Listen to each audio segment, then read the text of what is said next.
Welcome to Squatch-D TV, where the truth is first before all else. Join your hosts, veteran investigator, TV personality, and author Steve Kulls, and from the Kentucky Bigfoot Research Project and the Kentucky Fried Fixes channel, Chris Bennet. Sit back and prepare to take yourself on a journey with the longest-running Bigfoot podcast, Squatch-D TV. Here are your hosts, Steve and Chris.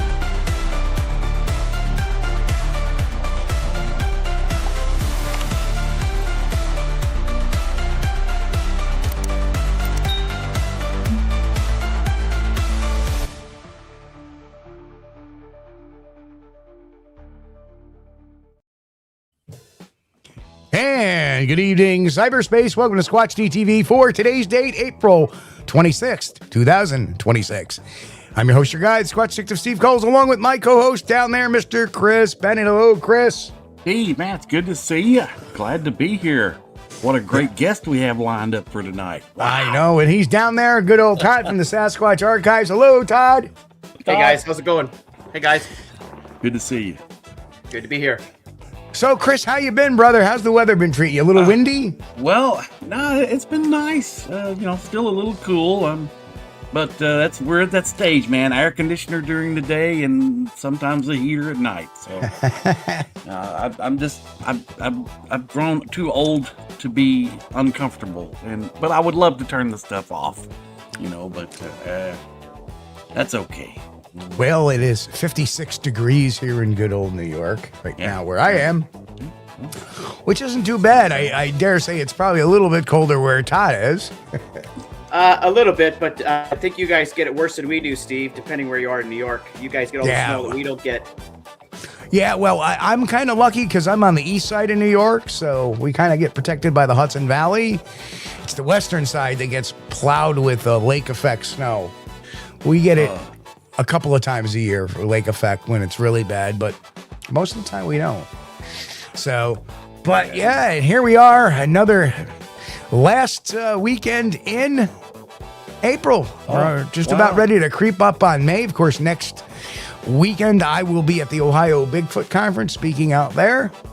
We're having a table out there. Everybody can say hello, just stop by, say hello, get one of your favorite reads.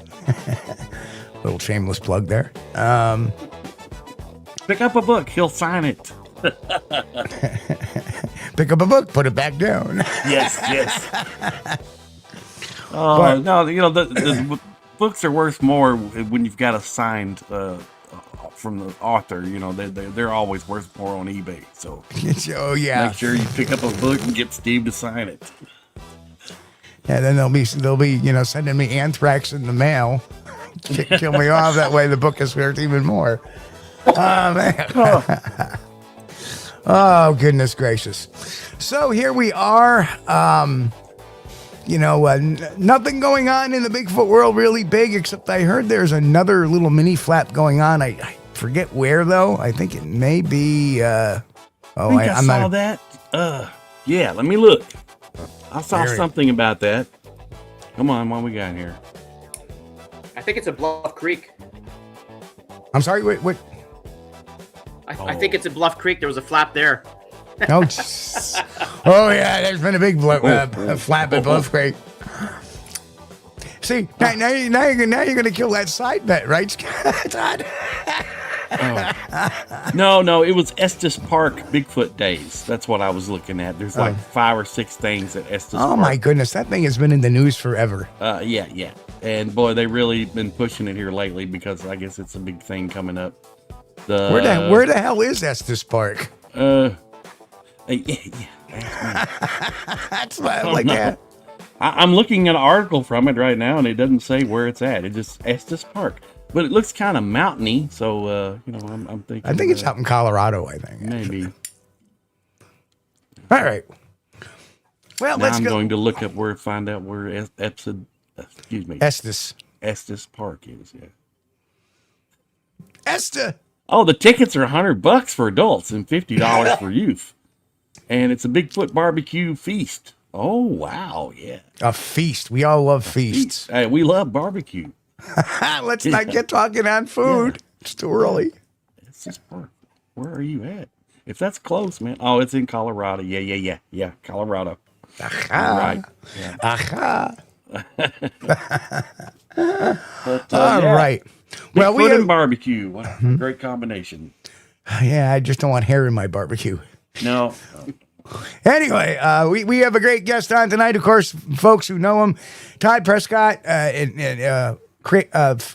curator of the Sasquatch Archives. Great channel on YouTube. Check it out. The thumbnail is on our thumbnail of his channel. Check it out. You want to keep subscribed to that channel.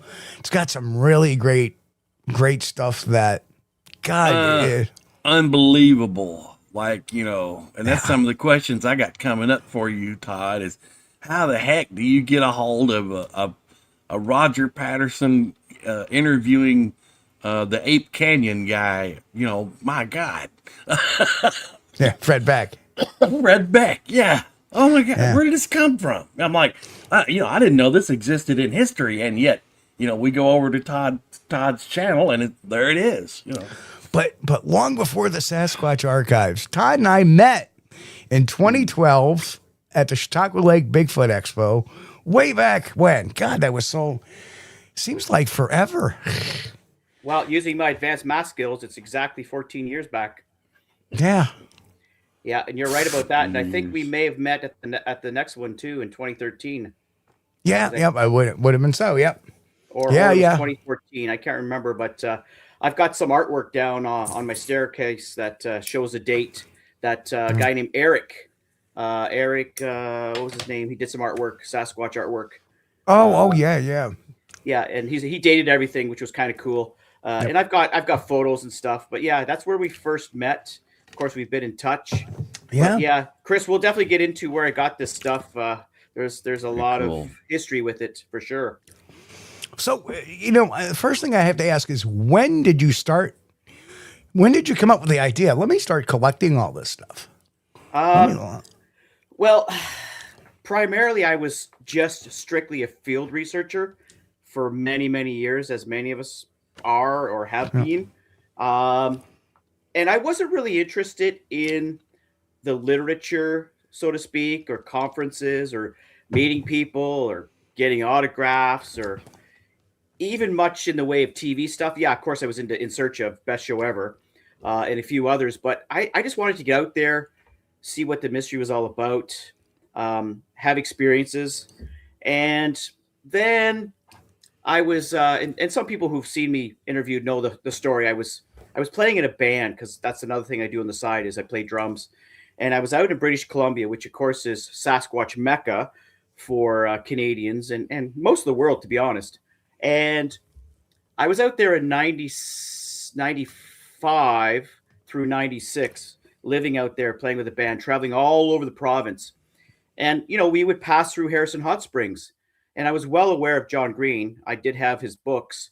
So I thought, why don't I just stop in and call him? And back then it was, you go to a payphone, and I think it was a quarter at the time, and put in I looked him up in the phone book. He was there. And called him, and I freaked out. I got starstruck, whatever you want to call it. He answered in his somber voice, hello. And I hung up. I literally hung up because I was so freaked out. I had this moment of, what am I doing bothering this old timer? And of course I regret that. Hindsight is 2020. But then I started working on a book about researchers. And I reached out to Steve, and I may have reached out to you, Chris, as well. I can't remember. I was listing all the researchers from around the world, but focusing mostly on North America. So the plan was to write a book about researchers. I have since abandoned that book. That's another story. But I do have a list of thousands of researchers from around the world, and one of them, of course, is John Green. So I reached out to John because I wanted to know if he had information about someone I read about in this book and someone I read about in that book, and I can't find out if they're living, if they're deceased, what state, what province were they in. And John was gracious with his time. What a great guy. He got to the point, because I was bugging him so much through emails and phone calls. He said, Todd, just come to my place and you can go through my files, because it just takes a long time to answer your questions, and it's just best. Everything's in my files. Wow. So, Wow. so What I a said, great guy. Yeah. yeah, I said, that sounds like an invitation.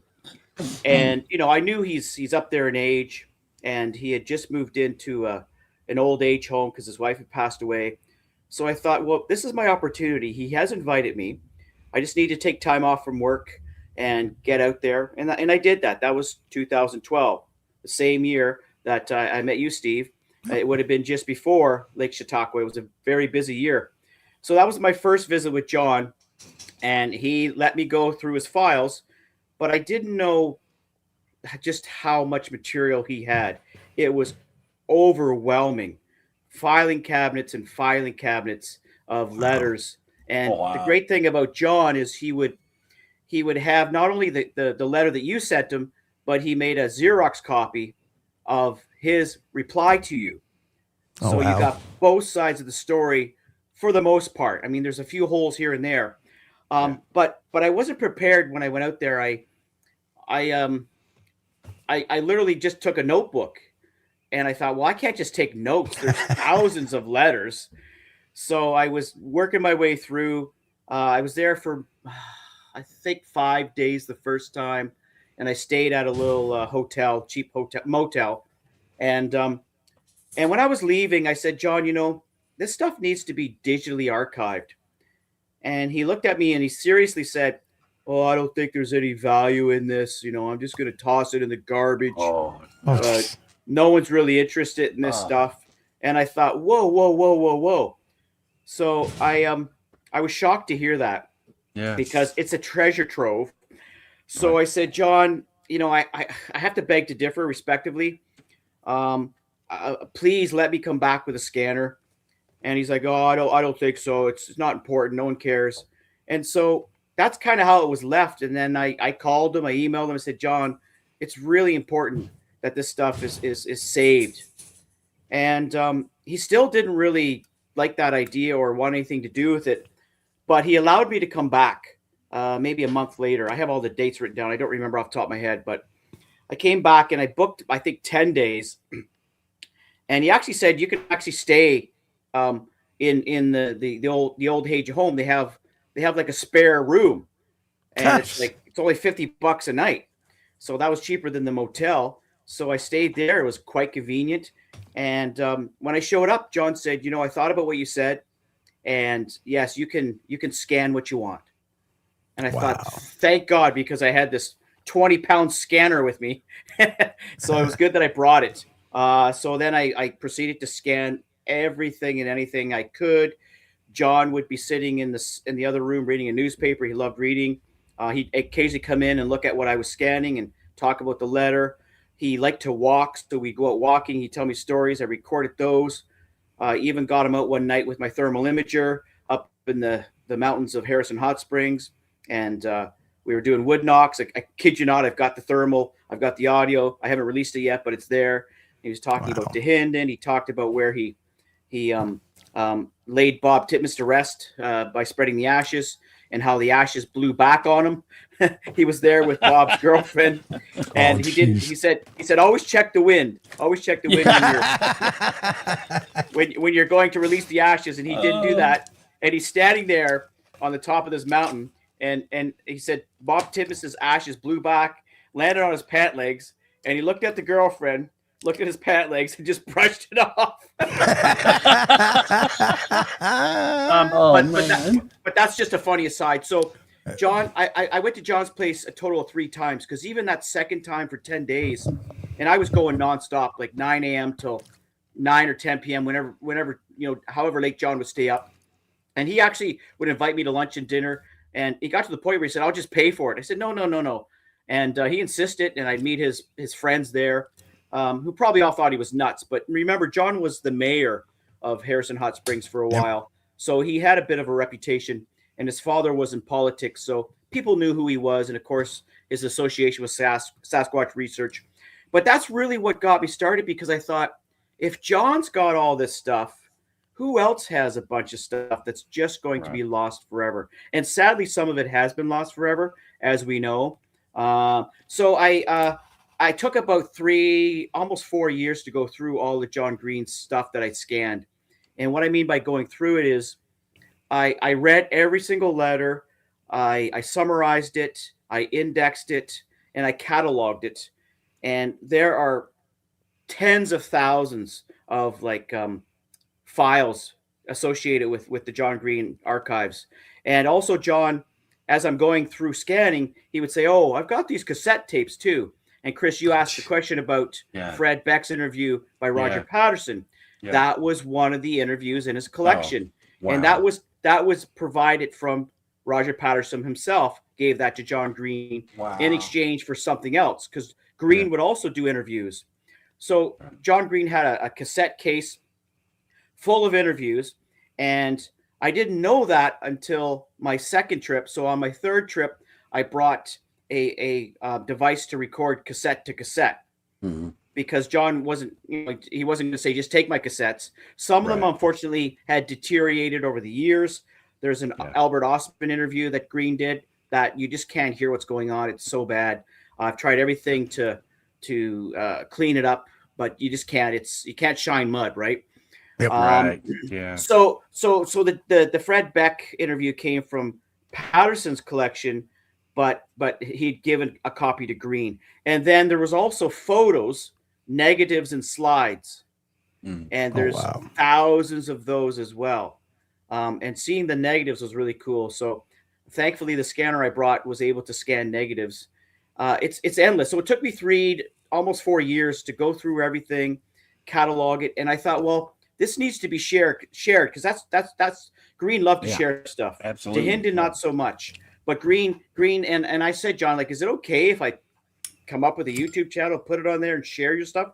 He said, by all means. So that's what started the Sasquatch Archives. Wow. Great story. Man. I have one burning question. Did you ever admit you did a hang up on him? Did I ever admit what? Hanging up on him? Oh, yeah. No, when I got there in 2012, I was excited because here's someone I've read about, seen, and I thought finally I can make a wrong right when I hung up on him. So when I knocked on his door, and I could hear him shuffling because he was a foot dragger. He would drag his feet, and so I heard him shuffling across the parquet floor. And he opens the door, and I said, "Oh, hi, Mr. Green. I'm Todd Prescott. So nice to meet you. What a lovely place." Because at first I couldn't find his room. I had to go to the front desk and find, because he didn't tell me his room number. So, and I did think about, I'm going to need to know his room number. And so I said, "What a lovely place." And he says, "What's so lovely about it? Everyone comes here to die." Oh. And I'm like, how do you respond? So I'm like, "Oh, okay. Well, great to meet you, John." He said, "Well, come on in." And yes, I definitely told him that story. I was there in 96. It would have been 96 because, I started with the band in 95, and it was towards the end of my stay in BC. And I told him that story. And he said, "It's too bad because Bob Titmus was living across the road from me in my old house, and Bob would have loved to have met you too. You could have come over. I would have invited Bob over." I'm thinking, oh my God, talk about a missed opportunity. Yeah. Well, that happens. It wasn't meant to be. But by the same token, everything happens for a reason in life. And not to get, philosophical on you or anything like that. But the fact is, who knows? Maybe if I had have made that connection with Green in 96 and Bob Titmus and then ultimately Renee DeHinden and other people, maybe I would have become jaded. Yeah. And seen the darker side, because it was kind of dark between DeHinden and Green around that time, and Titmus, and of course Peter Byrne and Eric Beckjord and all those people. Yeah. So I may have just went, I'm done with this, and walked away. So I'm glad in a way, regretful of course because I never got to meet Titmus, but glad in a way because I think Renee DeHinden was a really difficult person to deal with at times. And I did speak with him on the phone, and I didn't want to speak to him again. He was so dark, and it was depressing, and jaded, grumpy. And so it may have turned me right away if I had started hanging out with him like some others did. I don't know. but I'm glad that ultimately I ended up at John Green's doorstep, and I got to go through his files and share them to the rest of the world. So I'm happy. so thankful to you for Yeah. doing that. I mean, it's truth. unbelievable. I mean, okay, we know John Green was old school, hard copies, everything. But that was a lot of work in itself. But to go back and rescan all of those hard copies and bring that information and share it with the world, whereas what would have happened to it after John passed away? It would have probably just been, either trashed or stuck in somebody's closet. Well, it's interesting because it did ultimately end up at one of the museums in Harrison Hot Springs. Good. However, Good. the Green family is not allowing people to go through it. It's there, but you can't leaf through it. I mean, you shouldn't be able to leaf through it too unless you're wearing gloves, and and some people, they'll steal stuff. Like it was a shock to hear that, but I got their blessing. I met every one of John Green's children. They were a little leery of me because people come into John's life and they want something out of him. Right. And I met the grandchildren, and there are a couple of musicians. So we had a really good rapport. But they're kind of guarded, not for nefarious reasons, but just because they didn't really like the attention that their father was getting. I don't think that they're into the subject of Sasquatch, and there was a lot of negative attention. I mean, look at someone's accusing John Green and others of massacring Bigfoots at Bluff Creek, and it's just horrible. And then Renee DeHinden, all the hate that came from him, and probably towards the family as well, because he was taken in by John Green way back in the mid to late 60s, and Green helped him out, and DeHinden just turned on him, really. But who knows with DeHinden what was going on with him? He was dealing with lead shot, and he may have had lead poisoning, which contributed to his state of mind. We don't know, because he seemed pretty calm in his younger years, and then as time went on, it became really dark and hateful. But I've said it so many times. I'm the vessel. I have the ability to put it online. If it weren't for people like John Green and Renee DeHinden, Peter Byrne, Lauren Coleman, Larry Lund, the list goes on and on, there'd be nothing, because it's these people that kept the stuff. As much as Green appears to be a field researcher, he was more of an archivist. He really was. I mean, when he did field research, he stayed on the roads. Like, he didn't go deep into the woods. DeHinden did. But Green would just stay within feet of his vehicle. He was a city boy. Yeah. I mean, he was an outdoors guy. He wasn't a hunter, never carried a gun. But nonetheless, that's not a diss on John. It's just, that's the reality of it. No. I always considered John to be like a information specialist. He was he started out as a reporter, I believe, if I'm not mistaken. Yes. And then he started collecting all the info, and it's just incredible. I have a very interesting John Green story, and that was somebody somewhere had digitalized way back, I want to say it was like 2009, 2010, had a database of John Green sightings. And in one of them, it came up with a case that at the time I was living in Troy, New York, which is my hometown where I grew up. I wasn't born there, but I grew up there. And up the road, just across the river from us on the northern side of Troy is a village called, there's a village of Waterford, and then there's the town of Waterford. Well, there had been, apparently, John had picked up that there had been a couple of Bigfoot sightings in the town of Waterford back in the 80s. And I'm like going, huh. So I, based on that knowledge, went down to the library. Amen. I agree, Sally, 100%. I went down to the library and pulled up the actual newspaper article. So from there, I filed a Freedom of Information Act with the police department, and they gave me the reports unredacted. So it got me to reach out to one of the kids that had the first sighting sounded kind of wackadoodle. It did sound kind of wackadoodle. Listen, it was like a 9th Street in the village, like now. But the second one was actually investigated by the sergeant. And, he couldn't explain it other than, they found a dead muskrat. And well, maybe they saw the muskrat and thought it was Bigfoot. I don't know. But anyway, I managed to talk to one of the kids briefly, and he's like, yeah, we saw this thing, blah, blah, blah, blah, blah. So it was really cool how John Green, it was just this information collector. And much like that, you also have my old mentor's files too, Bill Brand.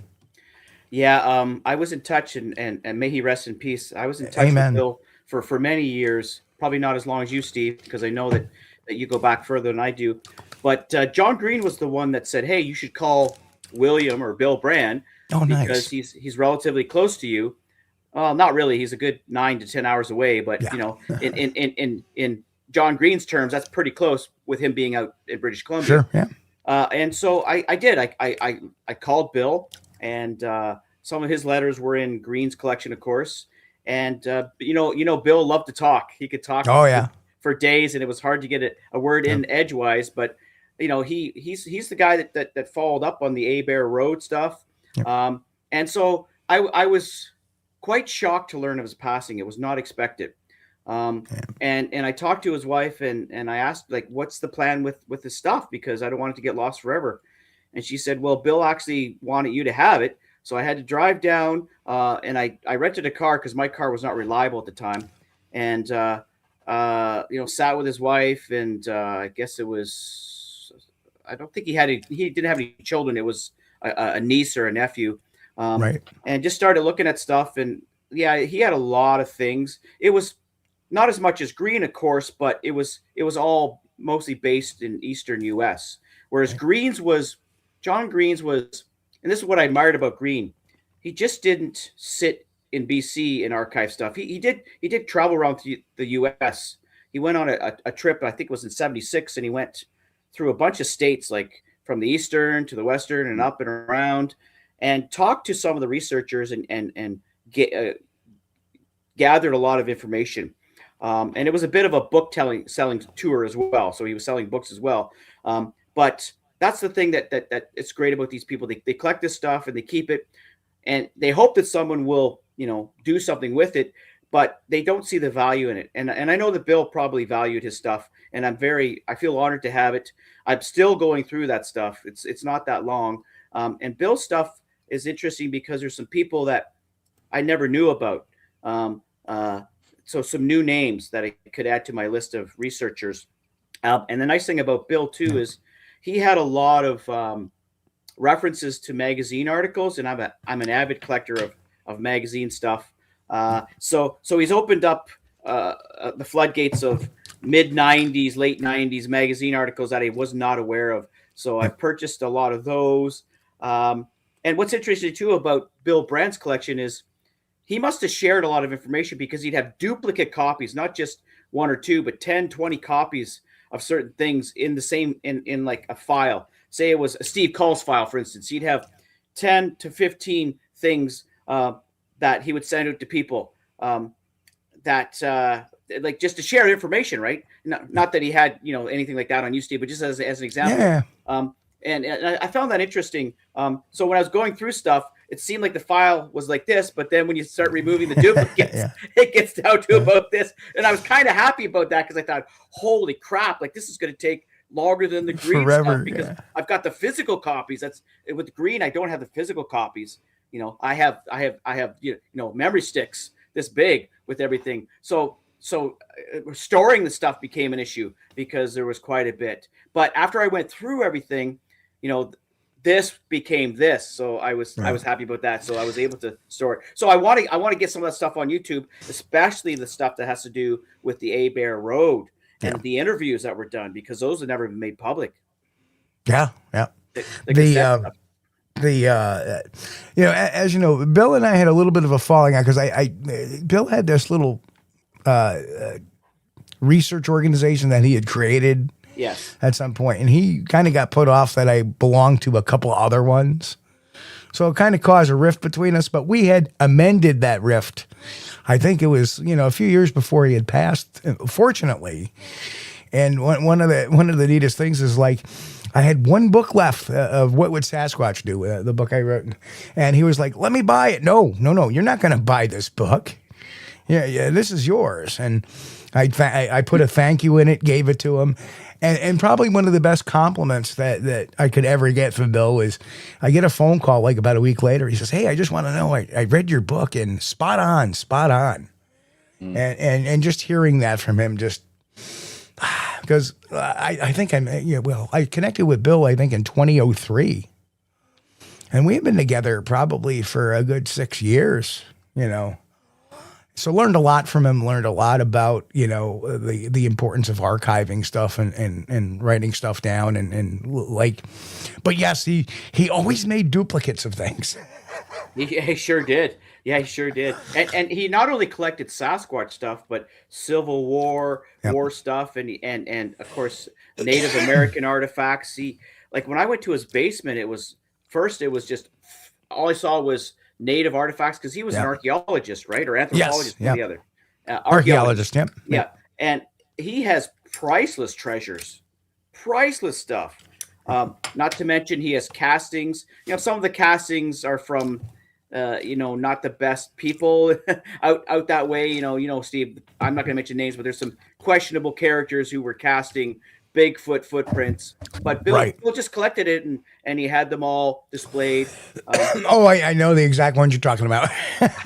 Exactly. Yeah. Well, that's just the thing. But what a wonderful man, Bill. It's hard to say anything bad about Bill, other than the fact that he would talk for days on the phone. Yeah. And that's not a bad thing. So really. I'm just wondering, did he have a copy of the Fort Ann cast? May have been called the Fort Ann cast. The only hand cast I saw was the Freeman knuckle print. Oh, okay. I don't remember seeing a hand cast at all. No, not a hand cast. The Fort Ann cast would have kind of looked like Fort Ann. Fort Ann? Okay. Yeah. Would have kind of looked like this. Let me look here. I believe so. Yes. Yeah, and this is actually one he made a copy for me of. I tracked it, but he made a copy of the print I made. So, because he knew he said, I'll make a copy of that. So I gave him the original and he gave me back the original in one of these. So, and I think he used dental stone on these because this thing is like so durable. What year would that be? 2006. That's when it was cast? Yeah, 2006. Yeah. November 16, 2006. Yep. Is that New York? Fort Ann, New York? Yes. Yep. What area is that, Steve? That is the southeastern end of the Adirondack State Park. It's about 7 miles southwest of Whitehall. Okay. So if you actually go across Whitehall on the to the western side, it's all state forest, and this state forest extends down to like that tip right there. Oh yeah, I never made it to Whitehall. I wanted to, but there's just it's a bit of a drive, and it's a border crossing. And whenever I say I'm doing something Bigfoot related, they look at me like I'm a criminal, and they leave the keys in the vehicle, step out of the car, and they pull me into the office and put on the rubber glove, and oh my god, here we go again. Really? Well, I mean, not every time, Steve, but there's been a few times where I went, I'm not getting in. And they just don't believe I'm there to do Bigfoot research or to go to a Bigfoot conference. Yeah. And the funny story, there was one time where they really grilled me. It was when I was bringing my drums across to play in Ohio at the Ohio Bigfoot conference with Tom Yamarone on guitar. There was no drum set there. In hindsight, I should have just tried to rent one from a music store. So I brought, bass drum, snare drum, a ride cymbal, hi-hat. And I wasn't getting paid. I'm volunteering my time, swear to God. But they didn't believe that because normally you have to have a work visa, this and that. Right, yeah. So I said, no, I swear to God, I'm just going there. So they pulled me in the office and the guy's grilling me. But interestingly, as he's grilling me, one of the other guys recognized me from about 5 or 6 months prior when they stopped me because I had a thermal imager going into the U.S. I was going to Pennsylvania to do some research. So I ended up showing them how the thermal works, and they were fascinated by it. This is the Border Patrol. You'd think they'd have them, but I guess not at that spot. And they're joking and laughing. Go, oh, look, Bobby's got a hot spot there between his legs. Oh, jeez. And they're laughing. They're laughing about it. And so as I'm sitting there being grilled about my drum set coming in, and oh, you must be getting paid for this. No, I'm not. Another guy goes, hey, Jimmy, that guy's cool. That's the guy that showed us the thermal. He's cool. Why are you holding him up? And he goes, well, because he's playing drums at a Bigfoot conference. Yeah, he's a Bigfoot researcher. Let him go.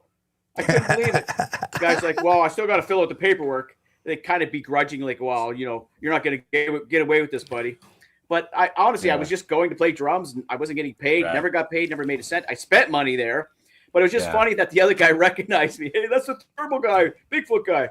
So funny. I never did like questions at borders. I don't like. Oh, that. I get nervous. I get nervous. Well, if you ever get a chance, to come down to the Whitehall Sasquatch Calling Festival, which is an all-day event, great time. Come on down. I know the New York Bigfoot Conference is being held the weekend after that one. Come on down. It's a great time. Don't bring any drums though. And if you need a thermal imager, I'll bring you one. Hey, I appreciate that. Yeah, I think I'll wait till everything settles down between the U.S. and Canada, and I don't want to be held up at the border and never return back. and so expensive. Gas is so expensive. I don't know about you guys, but gas in Canada is out of control. Yeah, it's pretty high in New York. Those guys at the Mexican border used to hold us up a lot, Todd. I'd go over there with some of my Air Force buddies, and we would be in Juarez, Mexico. We would go in there. Of course, that was the younger days back when Chris would party. And, we'd always choose one guy that would be sober to drive. And, of course, you know, I didn't party that hard, so I would take my turn.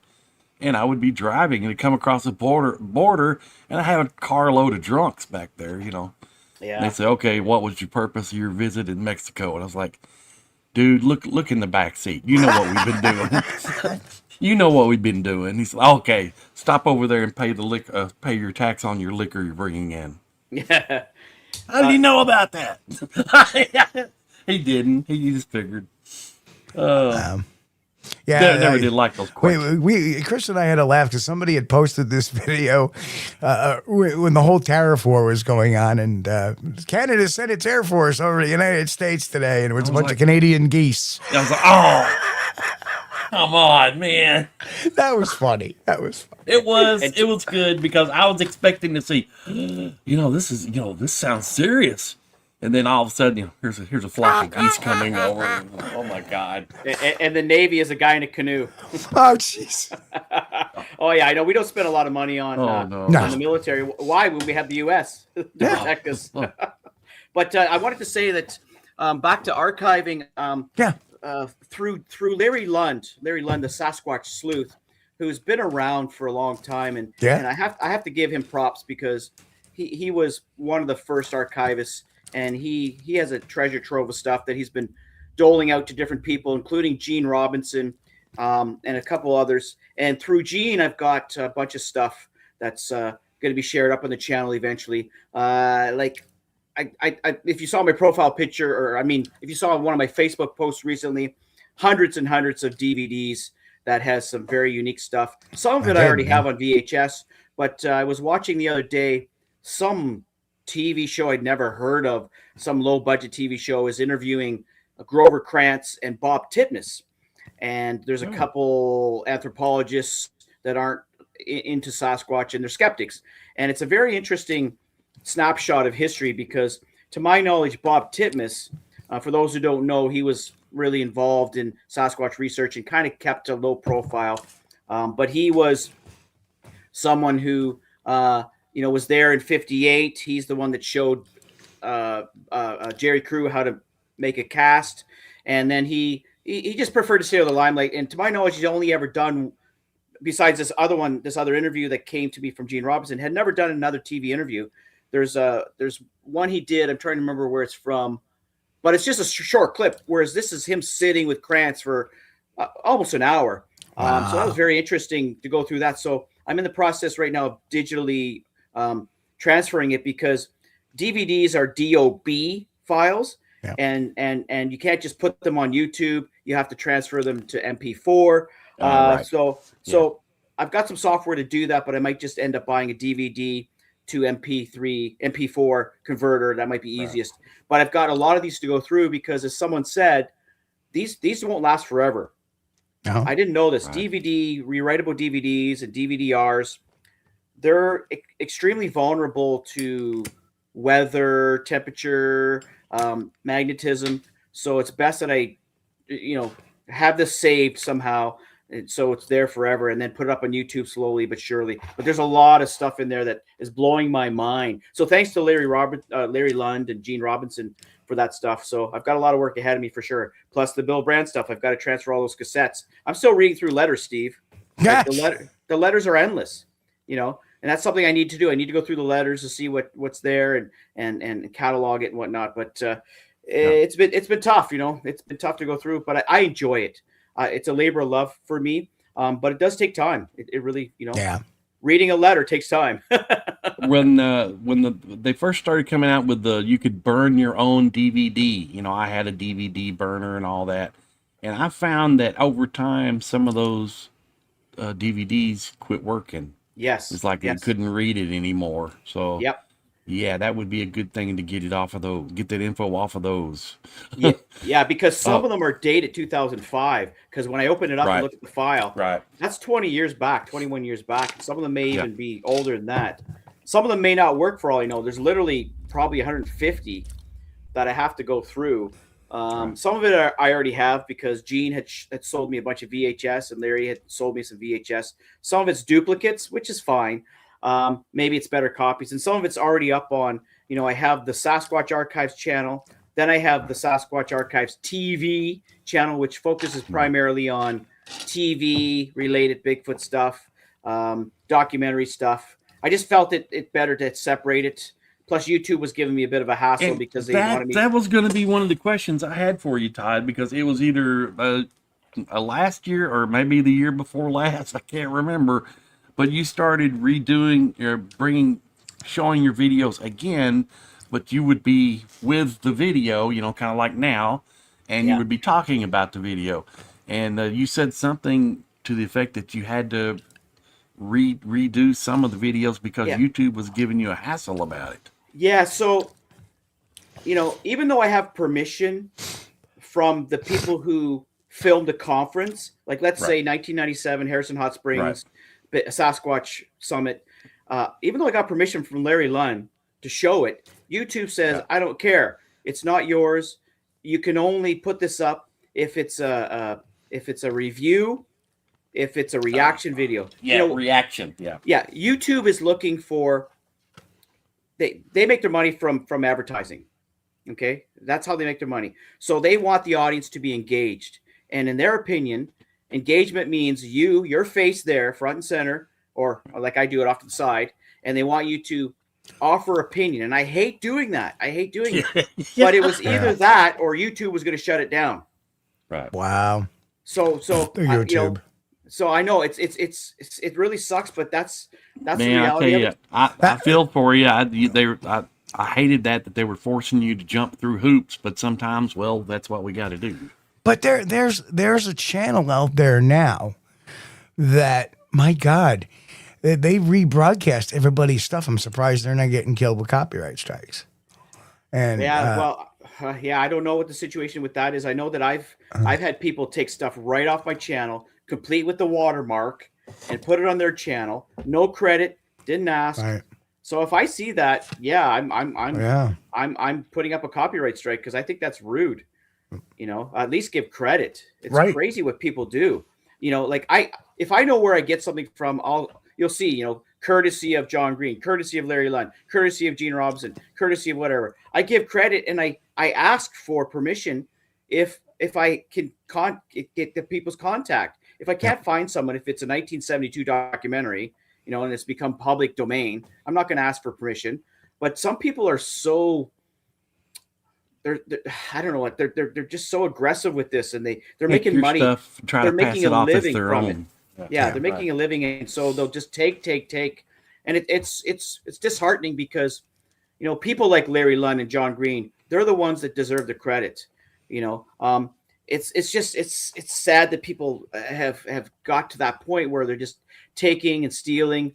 there's an individual, I'm not going to say, who's taking people's stuff currently, and it's ticking off people. And when you do file a copyright strike against him, he counters it. So then you have to seek legal counsel. And who's going to do that? Right?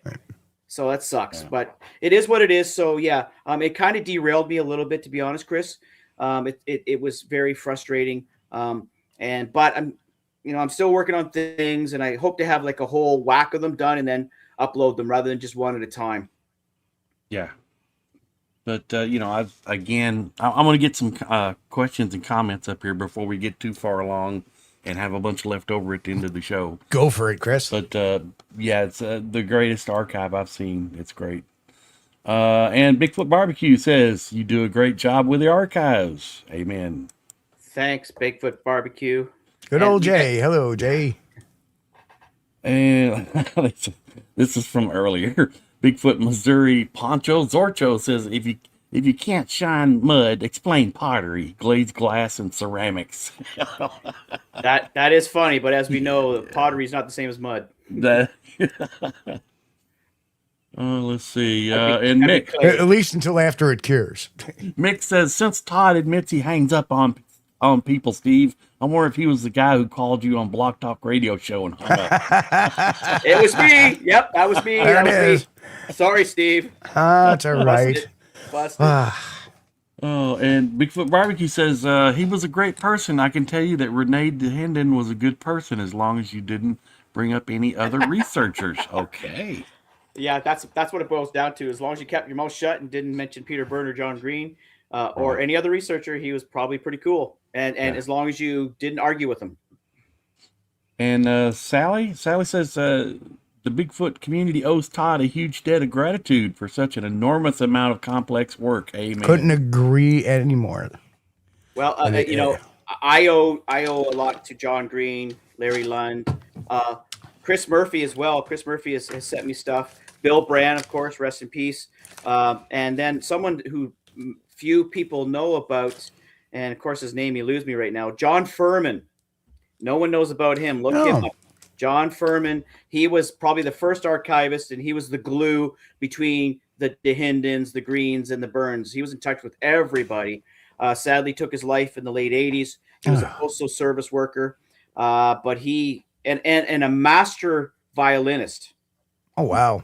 Yeah, I have a video about him that I put in my whatever it was 30 Days of Christmas or something 4 or 5 years back. There's a featurette on him, which is quite fascinating. But yeah, he no one knows about him. Chris Murphy discovered him because John Furman, after he died, his sister gave the files to Dr. Grover Krantz. Krantz said, I don't know what to do with this. He gave them to Green. Green said, I don't know what to do with this. Green gave them to Murphy. Murphy went, cool. And he had at it. And then Murphy gave the files to me. So behind me, I have binders and binders of original programs from the 1978 UBC conference that Furman collected, original newspaper articles, the word Bigfoot's underlined or circled. It's kind of funny. And stuff that you just don't see anywhere else. It's amazing. And it's too bad that he left us early because he had a lot of information, but thankfully it's come into my lap, and some of it's been shared on the Sasquatch Archives channel. Good. Very cool. And Bigfoot barbecues that nobody could work with Renee. Yeah. And Mick says, Steve, I have a copy of the database. It's directly from John's website. He freely asked people to download it and try to make use of it. Yeah. Yep. Yeah. Absolutely. Very good. Yep. And thanks for doing that, Mick. Yeah, John was an open book. And like I said, when I saw that one so close to me, I'm like, ooh. So I just did the legwork. And somewhere on this computer, I have the actual FOIL report still. I still have the newspaper article. It's really cool that you could find an article from 1981. And this is like between the Bear Road incident and, I mean, we're talking it's about 5 years after the Bear Road incident. Yeah. And it's still about 2 or 3 years before the Kinderhook creature flap, which was, of course, Bruce Hallenbeck's deal. Yeah. So, and Mick says, Todd, you should get permission to digitally copy everything in John's library, even signing an agreement the fact you only use it for research. I think he's already got it, Mick. I think he's got John Green's collection. I've got the vast majority of it. There were a lot of letters. I mostly focused on the names I recognized. There were a lot of one-offs that would just write John Green one time and say, I loved your book, or they just say, Grandpa had a sighting of something in 1938, just making you aware of it. That stuff I didn't, like, I only had so much time. Yeah. And if anyone's done scanning, it's pretty arduous. You're literally page after page after page. You only do one at a time. And so I was on a time budget, and I got the vast majority of his photos, if not all his photos, all his cassette interviews, negatives, slides, and certainly a large portion, I would say at least 90% of his letters. He also had newsletters. I didn't scan all those. Some of them I already had, but I just focused on, the Bob Titmus things, the Peter Byrne things, the Hinden stuff, like all the big names, basically, or people that had a huge file on them, because I knew that there was a reason that Green had a huge file. And for instance, John Furman, I knew because of Chris Murphy that was an important one to get. And for sure it was, because he has said things that no one else said. He's helped me to find magazine articles that no one else has mentioned or seen since. Because it's not just about me just collecting letters and things like that. It's also about books and magazine and newspapers. If you look behind me, it's a museum basically. And, I can't really show you, but there's a whole lot of stuff. This whole room. Oh, wow.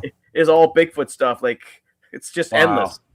Yeah. And I have stuff in storage too. This is only one room that I have stuff. But I love it. I love to do it. I really do. But yeah, John Green, what an amazing man, and John Furman as well. That's what I do about once a year is I get on newspapers.com and I get their trial subscription. For the next 7 days, I scrub it for all the Bigfoot articles. And then clip those.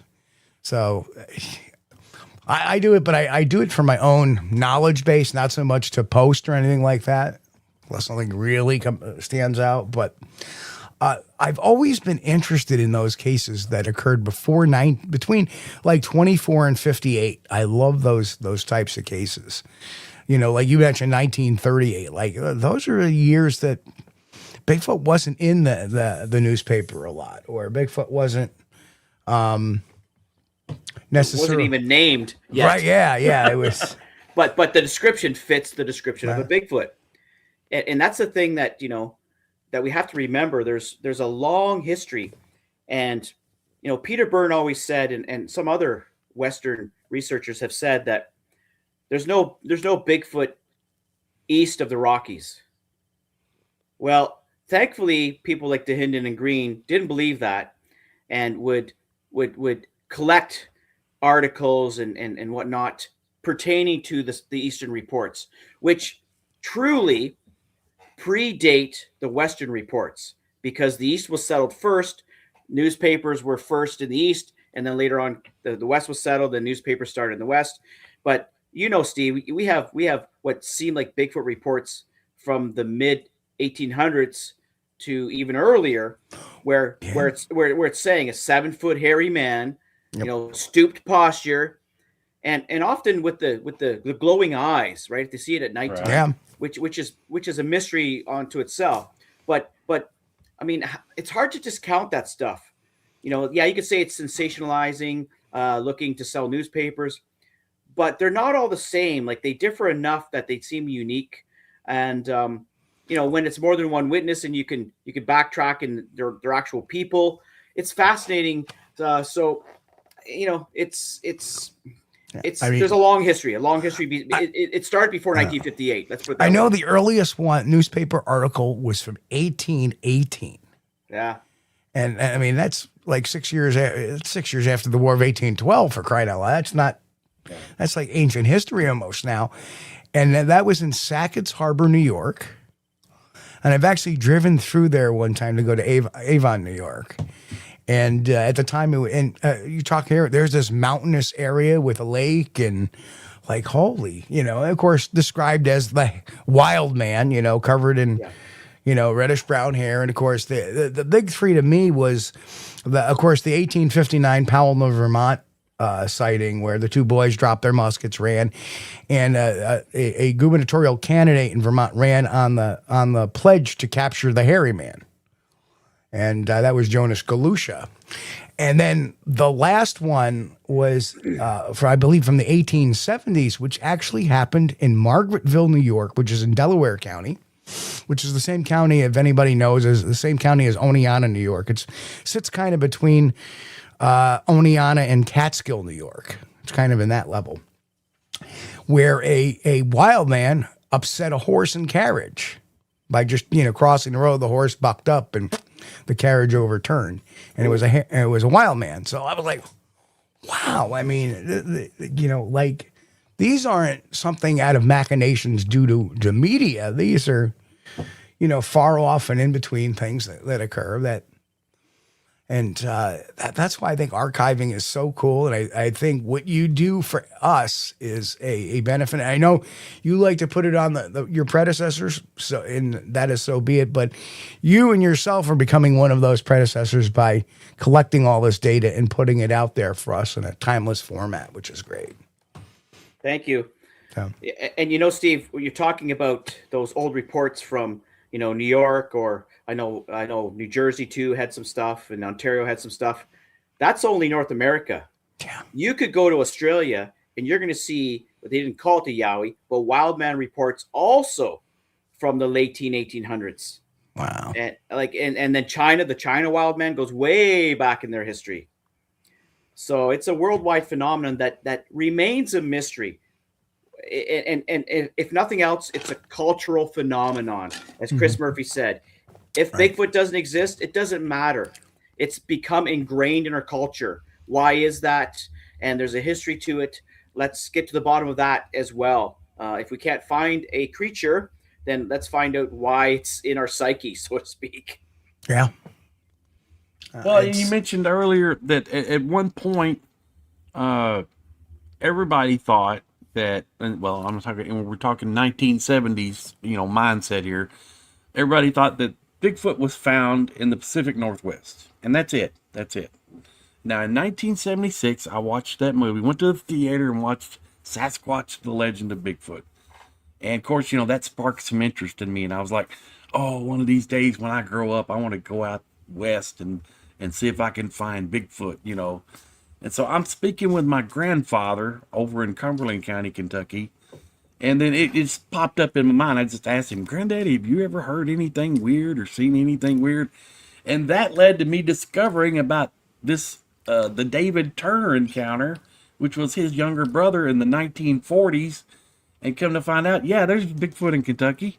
I was like, wow, it blew my mind.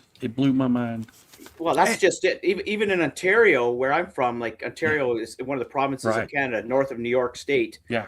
We have Old Yellowtop, which is a Bigfoot with a yellow whitish mane down its back. That was first spied in 1906 by some miners, and then again in the 20s, and then in the 70s by like a bus full of miners saw this thing. So multiple witnesses, and it was the same creature. So what's going on with that? Wow. It's fascinating. And then there was a flap in the 60s, the mid 60s, down by the Niagara Falls region, where we have the Niagara Escarpment. It's kind of mountainous area. And there was a whole flap in the cornfields. Prints were found, and different areas within 50 miles of one another. Sightings that made the newspapers. Right. So, this stuff definitely predates, 1972, the Boggy Creek, any of that stuff. And it predates the Patterson-Gimlin film. Some of the stuff predates the 1958 Jerry Crews stuff. And some of it predates the Albert Ostman claims and the Ape Canyon claims. Wow. It's amazing. And, it's hard to just discount it as misidentification or hallucination or wishful thinking. What boggles the mind, as DeHinden would say, is the person who didn't know about Bigfoot, didn't think twice about it, but sees one. Yeah. Or the person who is an adamant or ardent skeptic sees one. and then their mind is blown because they know what a bear looks like. They know what a man in a suit looks like. Right. Here's something. It's hunting season. Got his gun pointed at it. Who's foolish enough to put on a suit in October hunting season out there in the woods? That would be suicide. Right. You know? I mean, I don't know. It remains a mystery, and I hope I'm not one of those ones that dies before it's solved. And I think that's a lot of the reason, too, that those hunters are not squeezing the trigger when they see these things, because they're thinking, that could be a man in a suit, or that looks very humanish to be pulling the trigger on. Yeah, and I think hunters are trained to only shoot after you can recognize what it is. Yes, after you identify what you're going to shoot. Yeah. Yeah, thankfully, right? Right. Yeah. Thankfully. But and then you know, again too, is that you never hear these concerns from science that if somebody sees a bear, we take them at their word that they've seen a bear. If somebody sees a deer, we take them at their word. We never hear, I saw a deer. Oh, you didn't see a deer, you saw a moose. Or you saw a moose. No, you saw a deer. You never hear that argument being made. Oh, I saw a bear. No, you saw a deer. You never hear that argument. Gaslight you and right? But the minute somebody sees a Bigfoot, oh, you saw a deer, or you saw a moose, or you saw, something, a bear. It's always that argument. And that I don't understand. Well, in all fairness, Steve, just as a counter, we have deer bones. They're classified, they're cataloged. We don't have, to our knowledge, Sasquatch is not classified. Very true. So it doesn't fit into the box. So it must be something else because we don't have a specimen, right? That's the reason. That's there, yeah, true. But it's amazing because if we look at the Gigantopithecus and a lot of the other discovered hominins over the years, we have very few bones in the fossil evidence, like the Gigantopithecus. We don't have a skull. No. We don't have a femur. We don't have any vertebrae or rib bones or even a sternum. We just have a two mandibles and a handful of teeth. And that's all we have for something that existed 100,000 years ago. Now, one would think that, like Homo naledi and the one we described the other day, Chris, you get to pronounce that one. Oh gosh, no. We both had trouble, and usually I'm pretty good. I've got it written down somewhere, but it did take me a minute to find it, and I have not committed it to memory. Homo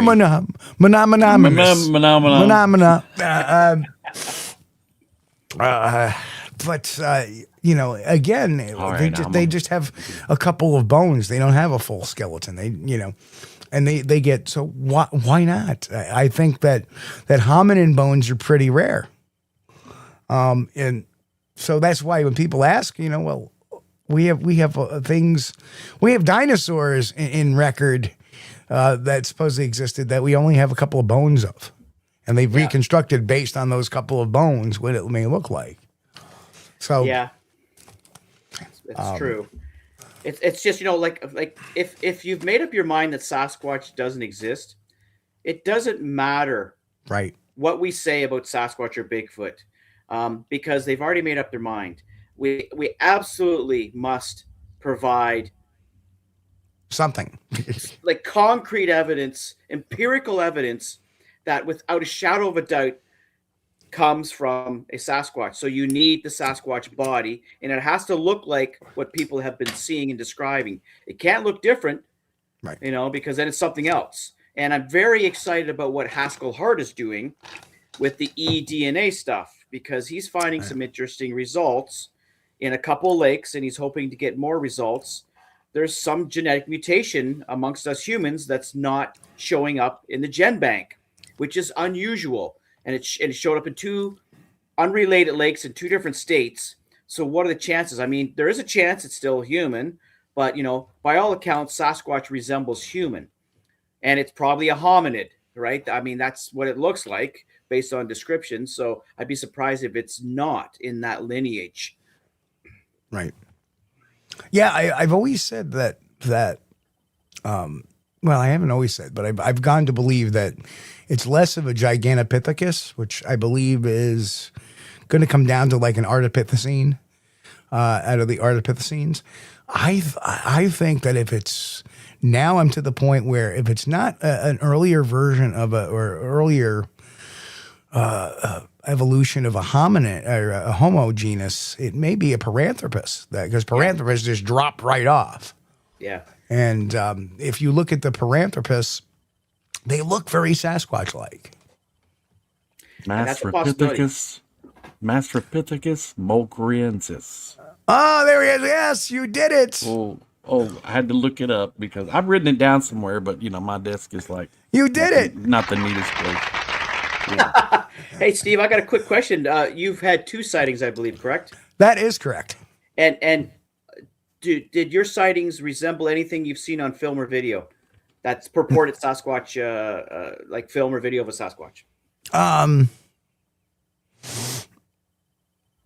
It looks, well, if you're wondering about the 2 big films, no. It wasn't as robust. It was long-haired, long, lanky, tall, not robust. Yeah, the little one, the 5 to 5.5 foot one that I had seen dodging away as I got out of my tent. That one I got a better look at because I actually got to see it with some overcast moonlight. It was overcast, but it was kind of like a night light. That was kind of reddish brown, had definitely long hair to it, and it was just booking again. It looked lanky. I did not notice any sagittal crest on that bad boy. On the other one, I could see the outline of it. But the first one I had seen the red eyes reflecting back. Well, the red orange eyes, I should say. They were very dark orange, and they were reflecting back at me, and they were blinking as it was looking at me. So that was kind of cool. But nothing like I've seen in the film. Like I don't see any big, like burly type of creatures. And mind you, both my sightings were in October, in the month of October, year to year. One in 2011, one in 2012. In fact, the juvenile I had seen actually was a few days after meeting you at Chautauqua Lake in 2012. It was that expedition we were setting up for to do after that conference that I had my on the very first night we got there. I think it occurred on a Monday night. We left on. Did we leave on a Monday or we leave on a Sunday? Whatever day it was, either it was Sunday or Monday. We had left the conference, and I went with Melissa Hovey and Wayne Larson and right. Jeff Thomas. Yeah. And we had drove to New York, and we had got in, and Nat Geo came to film us for a little bit, and they had left. And that night, I got up to use a tree, and there's the little one running away. And that was my second one. My first one was the year earlier. Again, it was just standing next to a tree watching our campfire, and I had kind of quietly walked out to my car to get batteries. And I think I kind of put it into an, basically an oh shit situation, like, oh, somebody's over there. So it turned to look at me, and I put my flashlight on. Of course, 2011, 300 lumen flashlight doesn't really cast too much 100 feet away, but there it was, because I was just kind of, oh, and there it is looking back at me.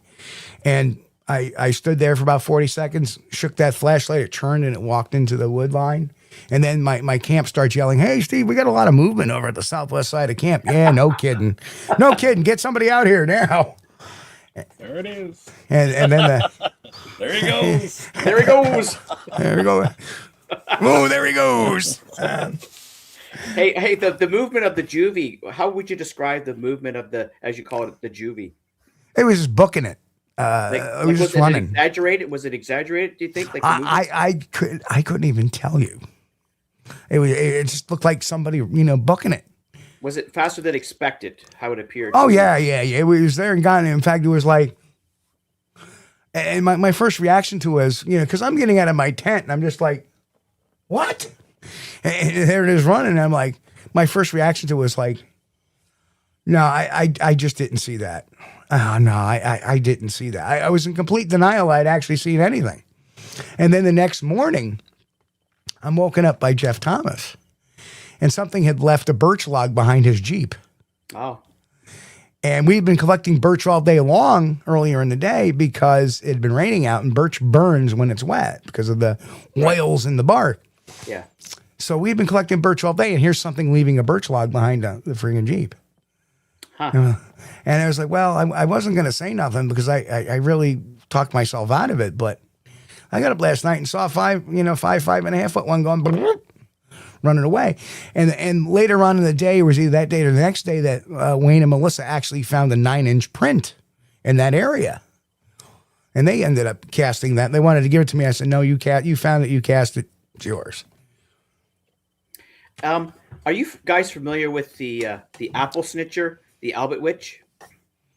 Not really, no. Yeah, I've heard of the Alba Witch, but yeah. So it's something that some people believe is another hominid, a smaller one, kind of like the orang pendek, that is native to eastern U.S. And like a Pudgewucky. Almost. Yeah, it's been cited in Pennsylvania, New York State, Ohio, and there's quite a long-standing history of, including with the native peoples of the area. And I've often wondered if these things exist, if these so-called juvies, these smaller Sasquatch, are really that subspecies, so to speak. Now, maybe it's a bit of a stretch here. I don't know, but I remember someone submitted a report to the BFRO years ago when I was actively involved with them. And I was sent this photo from another researcher, New York researcher that you would know. I won't mention him just because he doesn't know I'm talking about this. But there was a photo sent in, and it's 2 or 3 snaps from a trail cam. And I'm going to date it, let's say 2014, maybe 15, maybe. And it's an astounding photo because it shows something in motion. Looks like it's about to jump into a tree. Like it's got an arm up and a knee up, and it's got very red hair, and it's long. It's hanging off it. It's very thin. It almost looks like a sloth in slow motion. It almost sounds like the one I had seen. Yeah, and because it was the reddish brown hair and long. Yeah, and it's hanging off its arms, and it's about to look. It looks like it's gonna like leap into a tree. It's in motion, and then there's just before that photo was a snap of, it looks like nothing, but there's like it looks like a pile of debris, but then the next shot that the trail cam took, that pile of debris is gone, but it's the same frame, if that makes sense. So yeah, presumably this thing that's in this other photo shooting up the tree is that thing that was hunkered down that looks like a debris pile. And I don't have permission to share it, but I want to share it. So I'm going to try to reach out to that aforementioned researcher who's named right now and see if I can get permission from the person who uploaded that to share it, because I want other opinions. But it looks like a sloth, honestly, kind of like a sloth, because it's got really long, thin arms and like longer arms than you would expect, and then the hair just hanging off it, and you can't see the face because it's kind of turned to the right, and you see it from the left. It's fascinating. And Bill Brand had a photo too, Steve. I don't know if you knew, and I did not find that in his collection. Bill wasn't online, as you know, he wasn't on the internet. Yep. So he would have a guy named John, can't remember his last name, worked closely with him. And John was his go-between with files being sent out to people, emails. And John had said, hey, Bill wants you to look at this and get your opinion. And it was a photo of 2 baboon-like creatures sitting in a tree. And the story goes, because I talked to Bill on the phone, the story goes that a couple hunters, a son and the father, were out hunting somewhere in New York State, and they heard some noises. They sighted some deer in a field, and they were setting up to take one of the deer, but they heard some noises up in the tree, and they looked up and they saw these baboon-like creatures. And so the guy took out his cell phone and he snapped one photo, and then they took off these things. But they look like baboons with long snouts, and just the body shape and type. It's not that clear, because what John sent me via Bill Brand was a compressed file. And gotcha. I said to Bill, I need to see the original or a good scan to make out further details. And Bill's like, well, I don't know how to do that. And, and I don't think I have permission to share it. So I never got to see a high res or an uncompressed version of it. But the story was intriguing, whether it's true or not. It didn't look like it had been faked. But the hunting party was pretty shocked by what they saw. Like, they didn't know what it was. Is it possible it was monkey or baboon or chimpanzee that got out from someone's collection? Absolutely. But the snout was so pronounced, and it makes me wonder. Some people they talk about these devil monkeys. Lauren Coleman talks about it in one of his books. It's like, it looks like a monkey, but it's devilish and it has a longer snout. So, do you know what year this had occurred? It was probably around, again, around that time, 2014, 2015. So here's the interesting thing about somebody owning monkeys or baboons.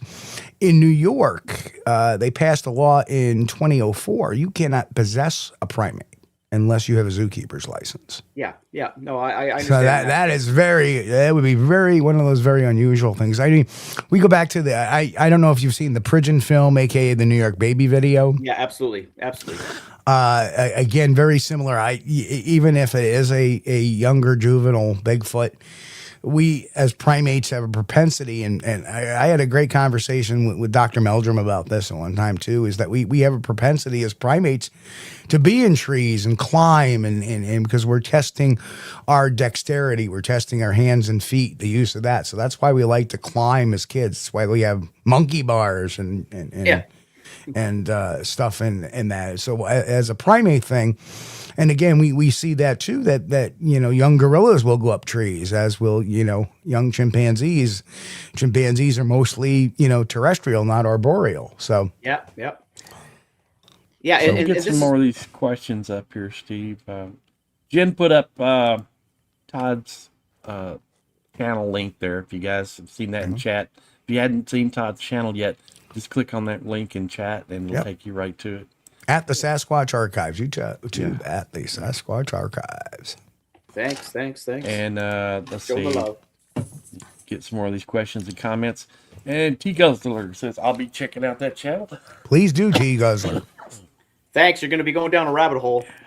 And make sure you hit subscribe. Check out the videos, because it's worth the subscription. Guarantee it, because he's got everything in there. Stuff I couldn't believe. And I'm going to get off on a tangent here, and then I'll get right back to these. I promise you. But yeah, Todd had a video on there. I think it was, I don't know if it was the interview by Jack Webb or one of the other ones, but it had to do with Webster. Jack Webster. Yeah. Jack Webb was Joe Friday, just a facts man. He was tough, man. He was a tough interviewer. But Todd goes into it. This is one of he had redone with his reaction videos, and Todd goes into it. He's also he's not just putting this stuff up. He's researching into it, and he brought up to something to my attention that Charles Edson, in a book named My Travels with Bigfoot, had reported or claimed to have seen Roger and Bob on the day or the morning of their sighting. And that October 20th, 1967. Right. So, and but then we looked into it. Then we looked into Mr. Edson. We looked into it. And Mr. Edson, a few years later, ended up getting on a television program showing a Bigfoot picture, saying he had caught this picture of a Bigfoot. Looks like it was walking towards him, and it looked really horrible. Yeah. He was a sheriff of, I want to say, Trinity County or something. Siskiyou County. Siskiyou, yeah. So, and that's the thing. Did he have the Ivan Mark syndrome, where some of it may have been legit, some of it not? Was he making that story up? And I think I even say that. I don't know if it's true, but it's something that he stated. But his Bigfoot picture is horrible. But that kind of stuff that Todd digs into and then presents during the videos that he's got up is just awesome. I mean, I watched his interview on that television program too, and through, from the body language I got, it was like, this guy's a liar up and up. He's just a storyteller. Yeah, maybe he was looking for attention when he said that, but it's something that you have to put it in your back pocket and take it with a grain of salt. But it's out there, right? It's because everyone said, well, no one saw them there. How were they there? Well, you got one guy that claims he saw them there. So, Right. And that's the way you presented it, Todd. Yeah. You said, well, this guy says this. Now, it could be, that's just the facts, ma'am.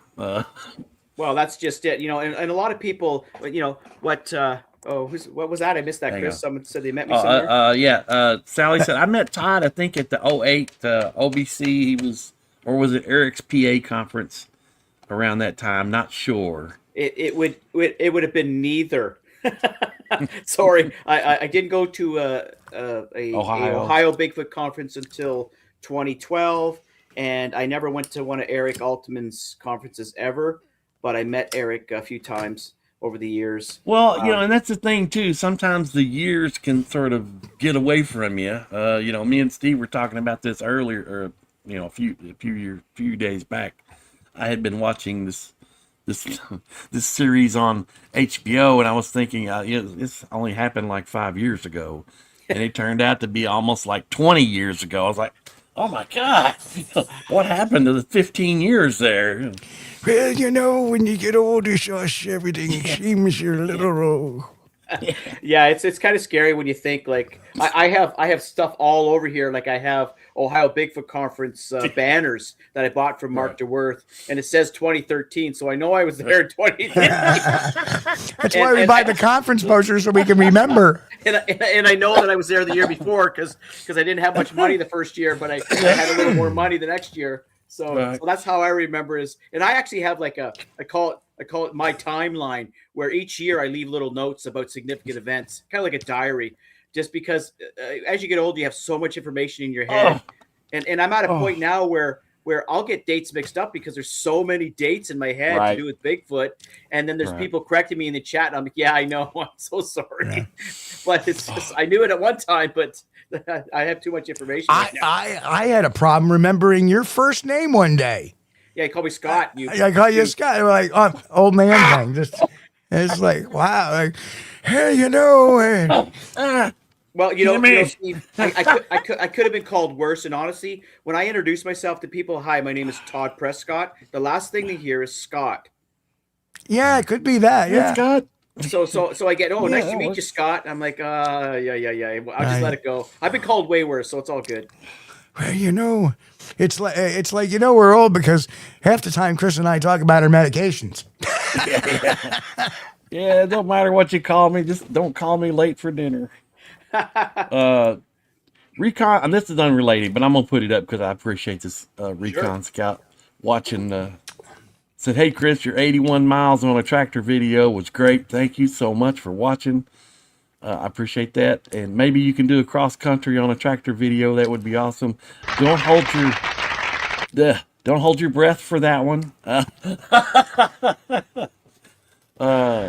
Yeah, that was this was a 3-day trip. That 81 miles took 3 days. So not going to do cross country. No, thanks. But I appreciate you watching the channel. Thank you so much. And Mick said, question for Steve. Is there really a White Hall in Whitehall, New York? Well, so here's a very interesting thing about Whitehall, New York. I don't know necessarily how it got its name to be Whitehall. Previously, it was called Skenesboro. And the reason why the name got changed, it was named after Philip Skene. But Philip Skene was a loyalist. And of course, when the Americans won the Revolutionary War, they would rename some of these areas, get some of the loyalists there. Like, for example, there was there was parts of Schenectady and Schoharie County that was named Tyrone County, and Tyrone was a loyalist, and of course they changed that to Schenectady and Dwaynesburg, Schoharie County. So they would change names very quickly to get the loyalist names out. And then you had places like Gloversville, named after John Glover, Hamilton County, named after Alexander Hamilton, Washington County, where I live, named after George Washington, and then you can go Herkimer County, named after General Herkimer, John Herkimer, who died at the Battle of Oriskany. So you have all these different names that transfix. Gesundheit. Of course, I live near Schuylerville, which used to be called Saratoga. Now we have Saratoga Springs, but Schuylerville used to be called Saratoga, hence the Battle of Saratoga, but it was renamed after General Philip Schuyler, who was a very prominent general who lived in Schuylerville or Saratoga. And this was earlier when we were talking about the Canadian geese there. Mick said, don't mess with the Canada goose. They're right ornery critters. They certainly are. It will certainly pinch a plug out. Well, whatever you do, if you see a flock flying over, do not yawn with your mouth up. Might get a surprise. Ooh. Hey, are Canadian goose protected in the U.S.? In Canada, they're protected. Can you hunt them in the U.S.? I hate to say this, but I don't think so. I don't think they are because I have a goose gun that was made specifically for goose hunting. Yeah, that's why you have never used it for that. 73,000 geese fly south for the winter from Canada, and only about 56,000 return. 70-some thousand go south, and then 25 go back north. But no, I don't know. And the other 69,000 bought a condo in Florida. I've never been goose hunting, but I know that was a thing back a long time ago. I don't know if they still do it or not. Things may have changed now. A lot of meat in those birds, I would imagine. Oh yes. Probably tastes like chicken. I hear. I don't know. We actually have a lot of geese in my neighborhood. So they because we have pond. I live probably 150 yards to the Hudson River. So we got shoreline there, and there's always geese and heron and all kinds of different waterfowl. Every once in a while, we get a I forget the name of those. Never mind. See, I'm having an old man thing again. I did buy a goose at Walmart on sale one time, but I think I gave it away. But it was a frozen goose, so I had nothing to do with that. Kaiju Ninja says, does anyone know if Lewis and Clark reported any Sasquatch? Oh, that's a good one for you, Todd. Not that I'm aware of.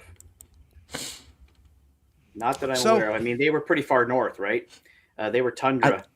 I think they reported tracks, but I think that's about the limit of it. Yeah, no sightings.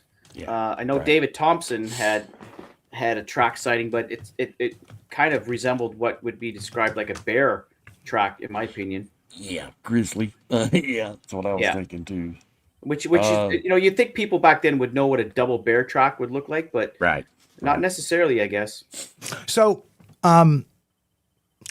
so here's an interesting little thing that both Meriwether Lewis and William Clark wrote about Native American stories of wild men or large hairy beings. So while they did not necessarily see one, they did account that of some of the Native American stories about them. What year would that be, Steve? That would be between 1804 to 1806. Wow. See, I love that because there's all these skeptics saying, well, there's no history of Native people talking about Bigfoot and it's a spiritual animal and this and that. Let's go back to Samuel D. Champlain, who mentioned the go-goo. Right, in Newfoundland and Labrador. Yeah, the hairy man beast. Yep. Yeah. And that was in the early 1700s. Yeah. And then we have Robert's Rangers in the 1750s documenting that they had to repel with a volley of shot a group of bears throwing rocks at them. Yeah, the bears are good at throwing rocks. I have to say, I've seen lots of them do that. Bears. So the only thing I can maybe shoot that one a little bit is saying perhaps it was some Native Americans that had pelts on. Right. But even so, why would they be throwing rocks instead of shooting arrows? Yeah. Right, because an arrow's going to go a lot further than you can throw a rock. Right. I would think. Sally says, Pearl Prahoda, excuse me if I'm not getting that right, had an extensive collection of images she found of very old European art and statuary of hairy wild people. Some was hundreds of years old. Wow. That's cool. Pearl Paroda. I remember Pearl. Good, nice lady. She had a lot of images of Sasquatch too. That in my opinion, all due respect, were just kind of blurry images. Right? Yeah. Yeah. I mean, everyone sees things differently. We're not looking through the same lens, the same eyes. I just couldn't see what she was seeing. That doesn't mean she wasn't seeing Sasquatch, but to me, it looked like light play, shadows. But she's absolutely right about European acknowledgement of wild men. You know, the Woodwoes in England. We know that it goes way back. Even some coins depict a wild man from Germany, like back in the 1500s, 1600s. So there's a rich history, and that's what keeps us going. Let's face it. I mean, if there wasn't, why would we be here? You know, it remains a mystery, no matter what the cynics, and I don't even say skeptics anymore, because we're all skeptics. You have to be a skeptic, right?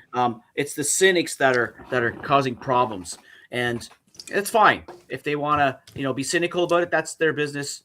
But let me do my thing, and I'll let you do your thing, and don't criticize me for doing my thing, because it's not getting us anywhere, really. There is a mystery out there. You can't deny it. Something's going on. Whether you want to believe it or not, that's another thing. And it's not a belief. You either, are of the mind or you're not of the mind. That's what it boils down to. Because once you say belief, they say, oh, you're religious. It's a religion. Yeah. Well, ardent skeptics, they're kind of religious too in what they do.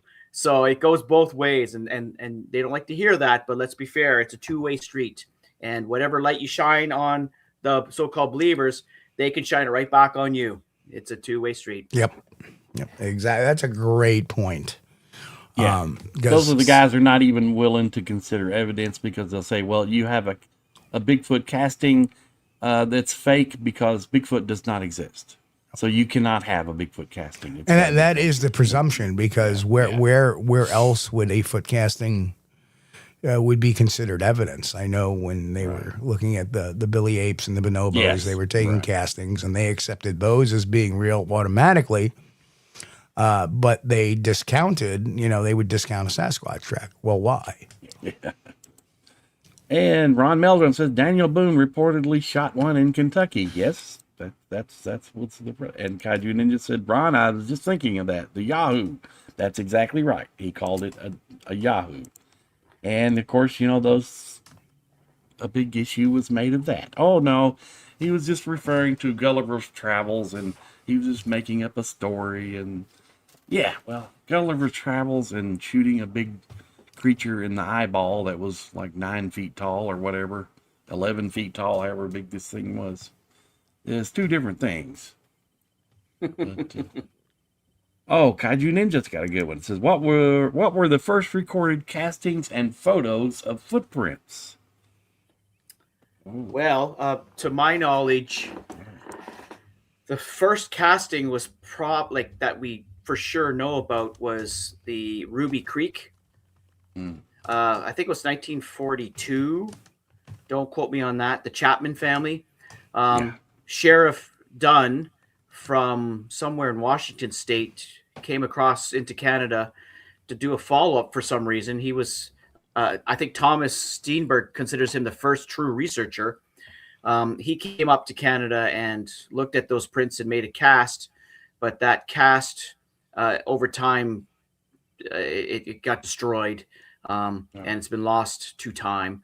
So that's the first one that I'm aware of, but there was someone that talked about one before that in the 30s. There's a photo of what some people believe was a Bigfoot footprint, but I can't remember the details of that, to be honest. We talked about how things, are foggy in the mind now. I maybe someone in the chat will remember specifically, but I know that there was something that certainly predated anything from 58. And I think it was sometime in the 30s that someone took a photo of what may have been a Sasquatch print. And the first casting that I'm aware of, again, was by Sheriff Dunn, to do with the Ruby Creek, British Columbia, sighting by the Chapman family, who sadly, the Chapman family drowned. Crossing the river a few years later, which was quite sad. But that was that's one of the main catalysts for getting John Green involved in the study of Sasquatch, was reading about that. And then having a friend who was a custodian at one of the schools also had, a relationship with that family as well, and may have had a sighting himself. And John Green kind of went, well, I know these people, and I know they wouldn't make this stuff up, so there may be something to this. Because when Renee DeHinden showed up in John Green's newspaper office, I think it was 56 or 57. John Green kind of scoffed at that idea. Here's this foreigner showing up looking for Sasquatch, and it's all a joke. But then John Green started hearing about other things, and the Chapman incident came. Oh, it was 1941, I think, the Chapman incident. He became aware of that later, I think, because Renee was doing some research and found out about it. And then John kind of started putting two together and went, wait a sec, maybe there is something to this after all. Right. But he was not a believer, so to speak, prior to that. He thought it was all, hokum and people just by misidentification or sensationalizing in newspapers. So it's fascinating, but I do believe that the Chapman incident, and I think it was 1941, was the first cast, but we don't have that cast, unfortunately. Right. And Ruby Creek was one of the classic sightings that used to be included in about all of the earlier Bigfoot books. And very credible. Very credible. Yeah, it seems so, because there was a print cast. There's question about, the children saying, well, there's a cow in the backyard. Right. But I would think that Miss Chapman would know the difference between a cow and a Sasquatch, yes, or a bear and a Sasquatch. Right. And the story goes that they were freaked out and basically abandoned that homestead and moved on because they were freaked out. It's hard to know because it's so long ago, but it did make the newspaper. But it spun it like it was just a bear. Even though there were accounts of Sasquatch in the newspapers and named as such as early as 1929, right, that's the first use of the word Sasquatch that we know of. And you live out in the middle of nowhere. Why would you abandon a camp over a bear? That makes no sense to me. Yeah, if that part's true, and this is the thing, you don't know how much is true unless you can find people who are still living, right? That can tell you the whole story, because sometimes things they modulate into something else over time. Yep. And I find that with myself, if I don't write it down, because we're talking about memory, things they change, and you might add a little thing that wasn't there before. So it's really important for those people who have a recent sighting, write down exactly what you saw, every detail you could think of, or if you hear something, and then you've got a record of it, and your memory doesn't matter at that point because you wrote it down at the time. Speaking of stories getting spun out of control, there is not a legitimate Daniel Boone Bigfoot passage. It does not exist. Boone describes animals like buffalo, bears, and wolves, recounts conflicts, tracking, and survival. There is no passage in his document that describes a large, hairy, human-like creature or the use of the word Yahoo. That may have been a retelling from writings. The Discovery Settlement in present state of Kentucky, 1784, dictated to John Filson. Boone does not describe a creature like Swift's Yahoos.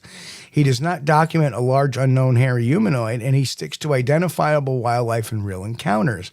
And that this was more of a spinning over the years. Well, that counters my conversation with Daniel. That's right. Well, I think it was recorded in one of his biographies that was done, or autobiography. According to this, there are no. Well, yeah, but I don't trust AI with my life now. Well, yeah, I'll have to find it. I'll have to find it. Yeah. It's going to be a new project. Get on to the questions and the comments. Mick said, Byrne was a media camera researcher. He searched for and posed in front of anyone with a camera. Peter Byrne, yeah, he was a good one.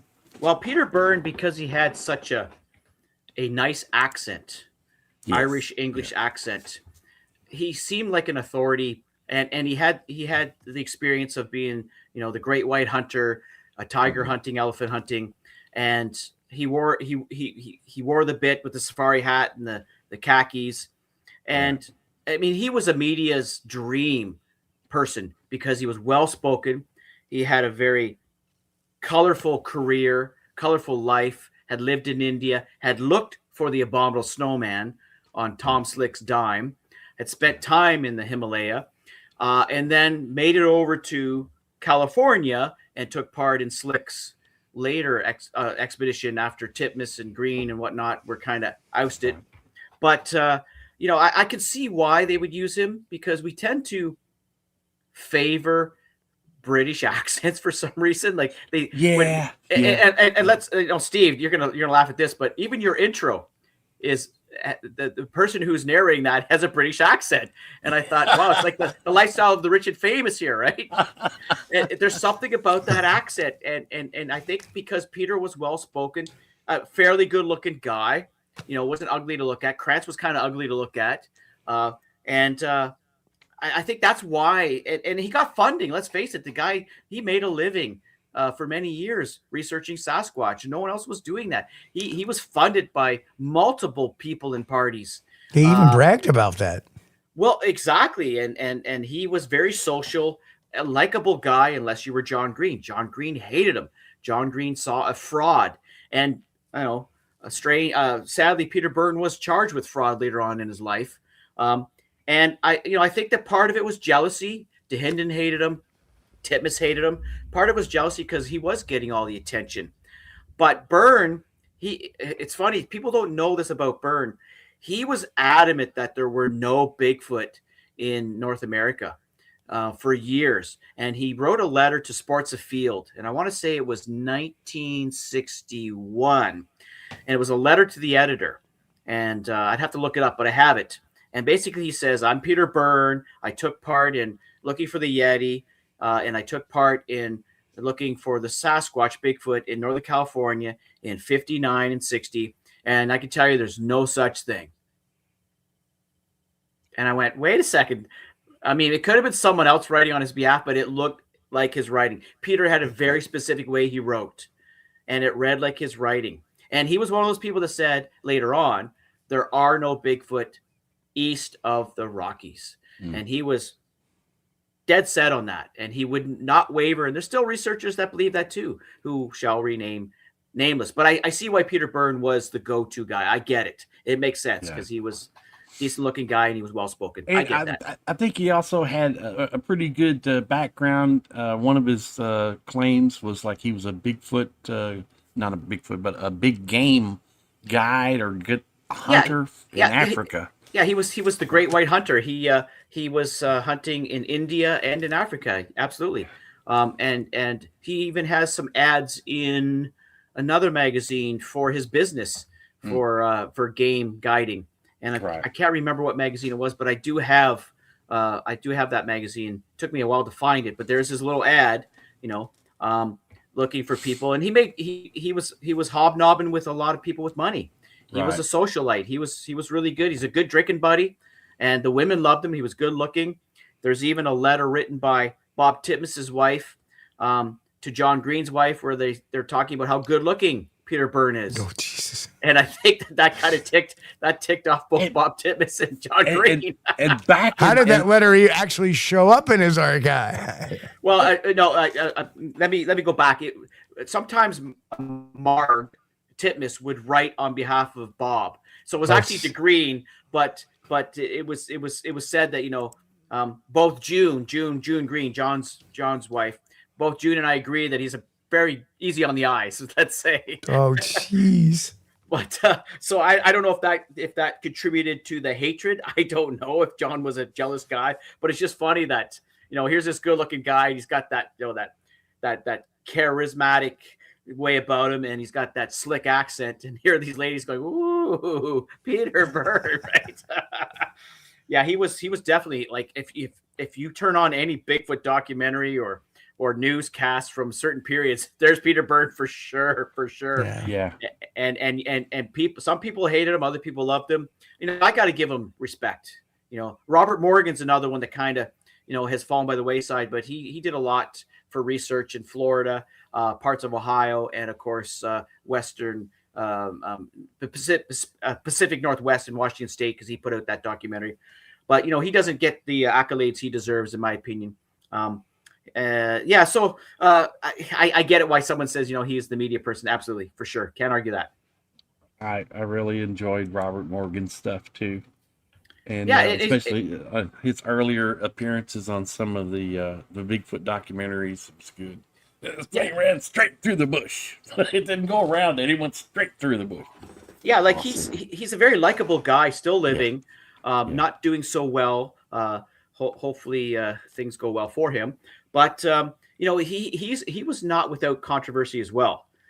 There was a book written about his 1974 expedition, and it completely trashes Robert Morgan and everything to do with that, including accusing him of fabricating evidence and taking money from people and not paying them back, this and that, and other things too. There was only 100 copies of that book printed, so if you see it, buy it.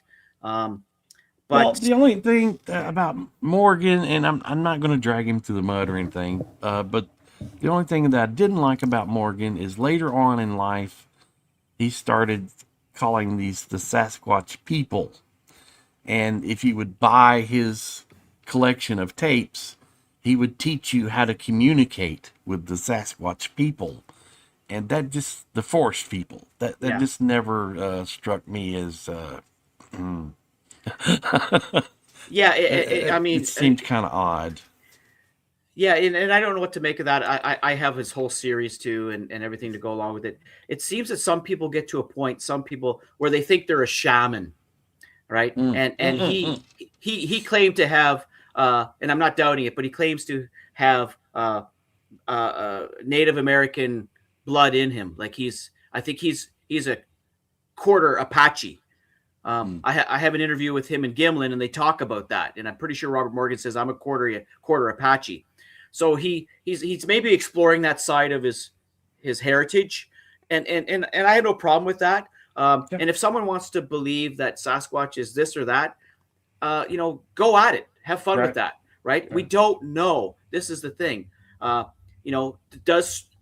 Do strange things happen when you're out there in the woods? Absolutely. Some weird stuff goes down. Is it associated with Sasquatch? I don't know. I've not seen a Sasquatch disappear before my eyes. I haven't seen what has paralyzed me when I'm lying in my tent with my girlfriend. I don't know what did that, but we were both paralyzed, literally paralyzed. What happened? I don't know. Did we imagine it? Absolutely not. It happened without a doubt. We could not move. And anyways, there's stories that people will share. Ron Bowles talks about how he got zapped. That guy's like 6'6", and he was leading a party through the woods, and all of a sudden he's down on his knees, like he's having a heart attack. And there was a doctor there, like an MD was on that expedition, and he goes, "Oh my God, like you're whatever, your heart is racing like crazy, and this and that," and he was incoherent, and they don't know what happened, but all of a sudden he was knocked down, and they're attributing it to Sasquatch presence. I don't think anyone saw one, but it was an area that had a lot of historical reports in the area. There's the theory that these things have infrasound abilities. Whether they do or not, I don't know. But who am I to question that? Elephants can communicate with infrasound. Whales can communicate. Lions and tigers, they stun their prey with their roar, which has infrasound frequencies. And the military uses infrasound as a weapon to control crowds, to instill fear, to get crowds to move. So we know that there's power in infrasound, and we know we don't really hear it, but we feel it. Do these things have the ability to harness it? I don't know.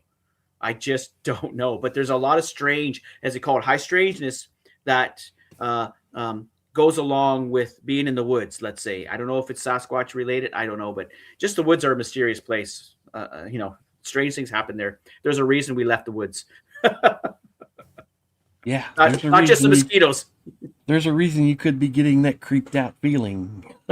Yeah, true. In the woods. True. But Steve saw red eyes. I saw not red, but I saw multiple colors changing, and I was with two other people, and it was clear that they were eyes because they blinked.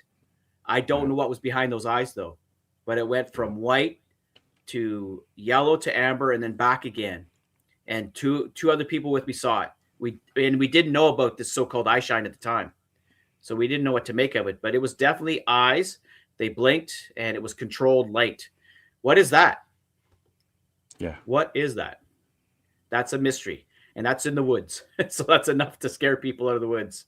Another time I was up in Ontario doing trying to establish a habituation site, and something came crashing at me, and I couldn't see it.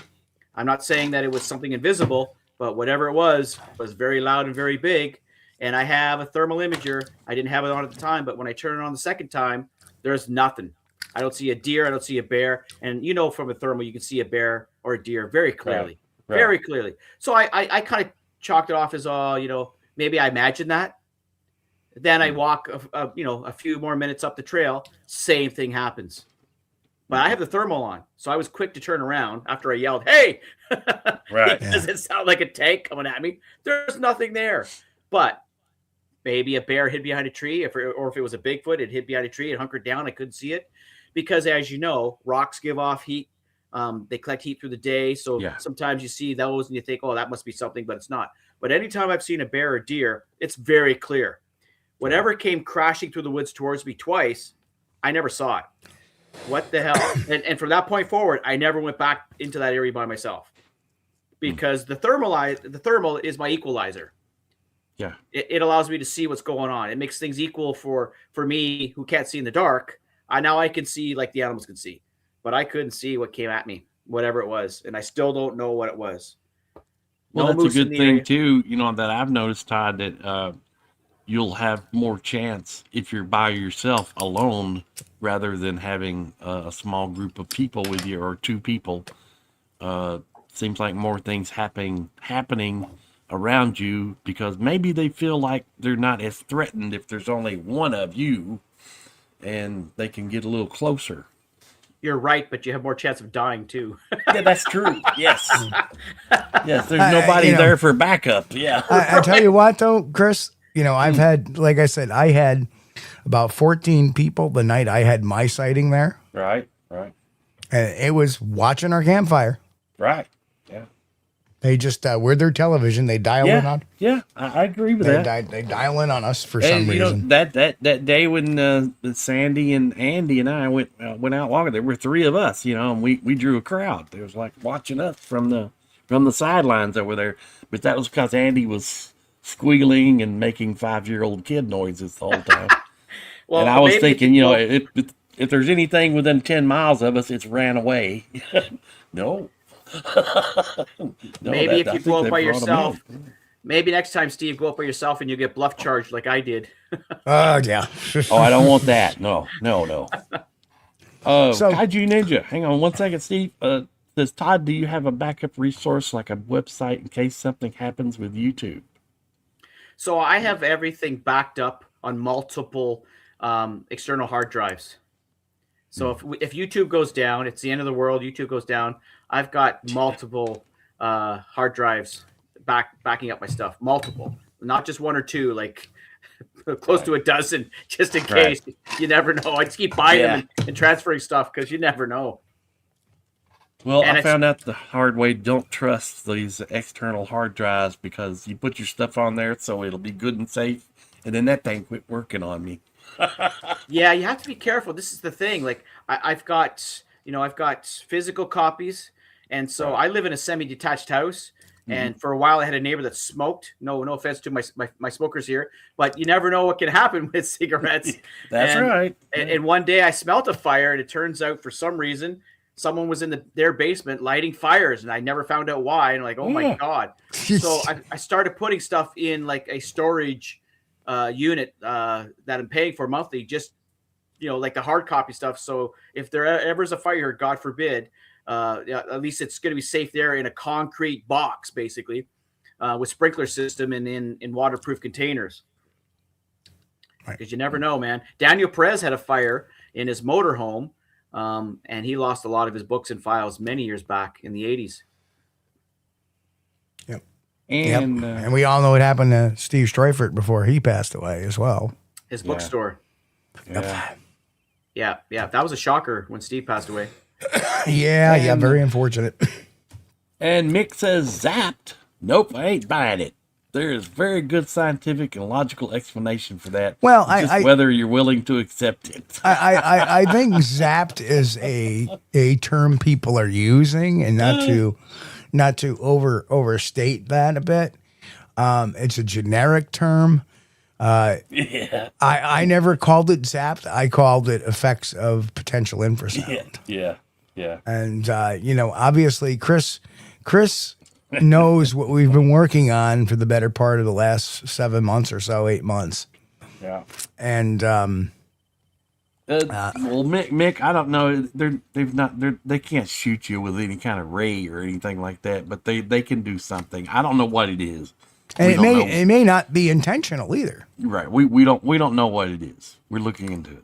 But yes, it will definitely give you a hummingbird in your ear. If that ear is facing them, you'll have a hummingbird in your ear for a little while. But will it cause effects? Well, during one sighting where I tried to capture some video of one eating, my wife was probably 25 feet in front of me. And she was extremely wanted to go. She was, let's go now. And she never does that. She stomped her foot at me.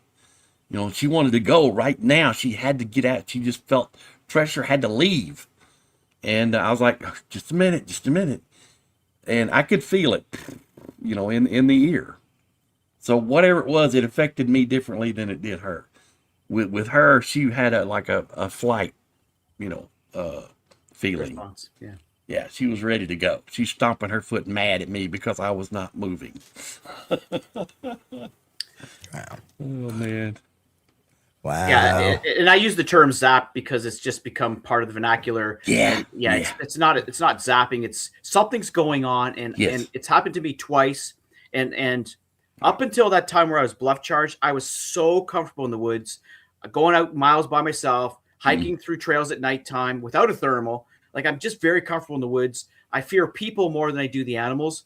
I'm hyper alert. Maybe I'm stupid. Call me foolish, but here I am on a peninsula of Seashelt in British Columbia with a girlfriend then that could never fall asleep in the woods, always on edge. All of a sudden, she's out like a light, snoring. And I'm like poking her going, hey, you're snoring. Right. And next thing I know, she's waking me up. You're snoring. I'm like, no, I wasn't. Yeah, you were. And I recorded the whole thing, and there was time missing. It's bizarre. Oh. And when she woke me up, she said, look, and there was a huge hand pushing down on her tent. You can see the outline of the hand. I don't know what it was. Oh. It was bizarre. And another time in that same area at a different time, not the same day, sitting in a camp with another guy who was wigged out. This guy was wigged out. Turns out he was a little off his rocker. And again, the girlfriend that could never fall asleep in the woods is sleeping in the tent. And we hear something moving around our camp, and this guy's going, we need to get out of here now. We're surrounded. I'm like, relax. We're good. Next thing I know, and again, I'm calm because I'm not hearing what he's hearing. Next thing I know, I can't move anything but from the neck up. And I'm like, I'm trying to move, but nothing's moving. And I'm very calm. I don't feel like I'm freaked out. My heart's not racing. Right. And Bruce is like, we got to go. I said, Bruce, I would love to get up, but I can't get up right now. He goes, why? I go, I'm paralyzed from the neck down. Wow. And that was the worst thing I could have said to Bruce. Wow. Because I said his name because he got in his truck and he's like, we're going now. So he was my ride like up this mountain. Oh. So I had to wake up the girlfriend, pack the tent, throw it in, and we were gone. And he's like, shine a light behind the truck all the way down the mountain.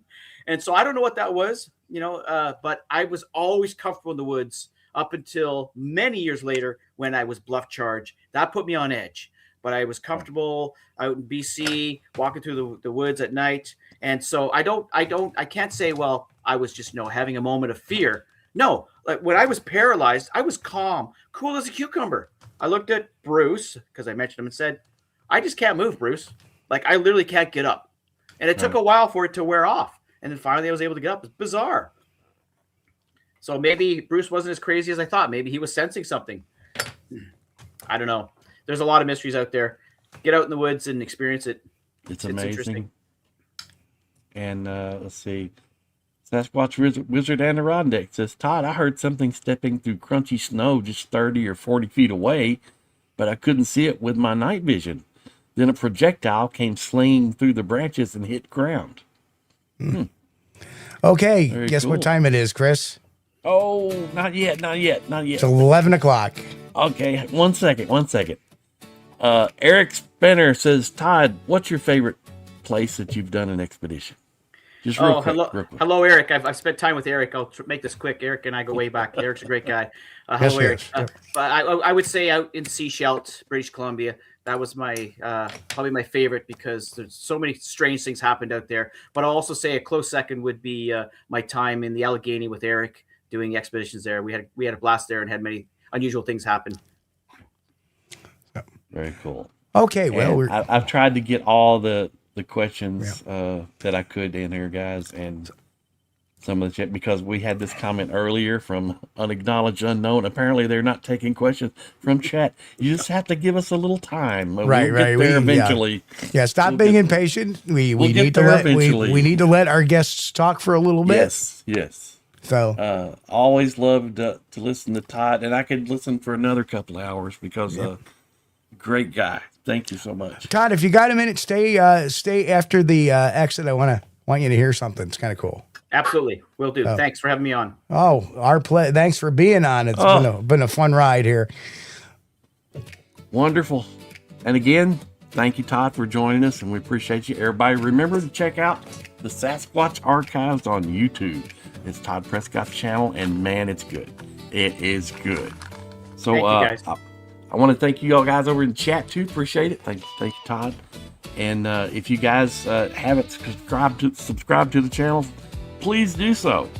And go over to Todd's channel and subscribe over there. It's Sasquatch Archives too. Both his channels. Yes. Yes. What's the second one, Todd? The Sasquatch Archives TV. TV. Okay. Sasquatch Archives and the Sasquatch Archives TV. Very good stuff. So thanks again, guys, for joining us. And this is only possible because of you. We know we got the greatest audience we could ever hope to have. Thank you so much for hanging out with us. We appreciate each and every one of you. Best way to support the channel, subscribe, like the videos, comment, get over and check out some of Steve's books. Buy a book. If you can't read, buy a shirt over in the merch store. That was good. Touche. But we love you guys. Again, thank you so much. We'll see you next time. And folks, again, I want to thank Todd for coming on tonight. Make sure you check out both his sites, sub up to his sites, give him some likes, make some comments, get his algorithm going. And folks, I want to thank everybody for being here. We love you guys. We have the best audience in the world, you guys think, and we love that. And just so you know, we have one more show and then we'll be off for a few days because I'm off to the Ohio Bigfoot Conference on Friday morning. So until that time, we'll see you here Wednesday night, 9 p.m. Eastern. And again, we got a lot of things coming on, just a couple of short weeks away before we start our forensic interviewing class on the members side. So be sure it's a cheap way to get involved. Anyway, folks, appreciate it. Love you guys. We'll see you all here this coming Wednesday on Hump Day, 9 p.m. Eastern, right here on Squatch-D TV. Peace. See you all in a bit. We thank you for being here with us on Squatch-D TV. If you haven't taken the time yet, please hit that like button and subscribe to the channel. And oh yes, hit that notification bell too. We don't want you to miss anything. If you really like our content, you should consider becoming a member.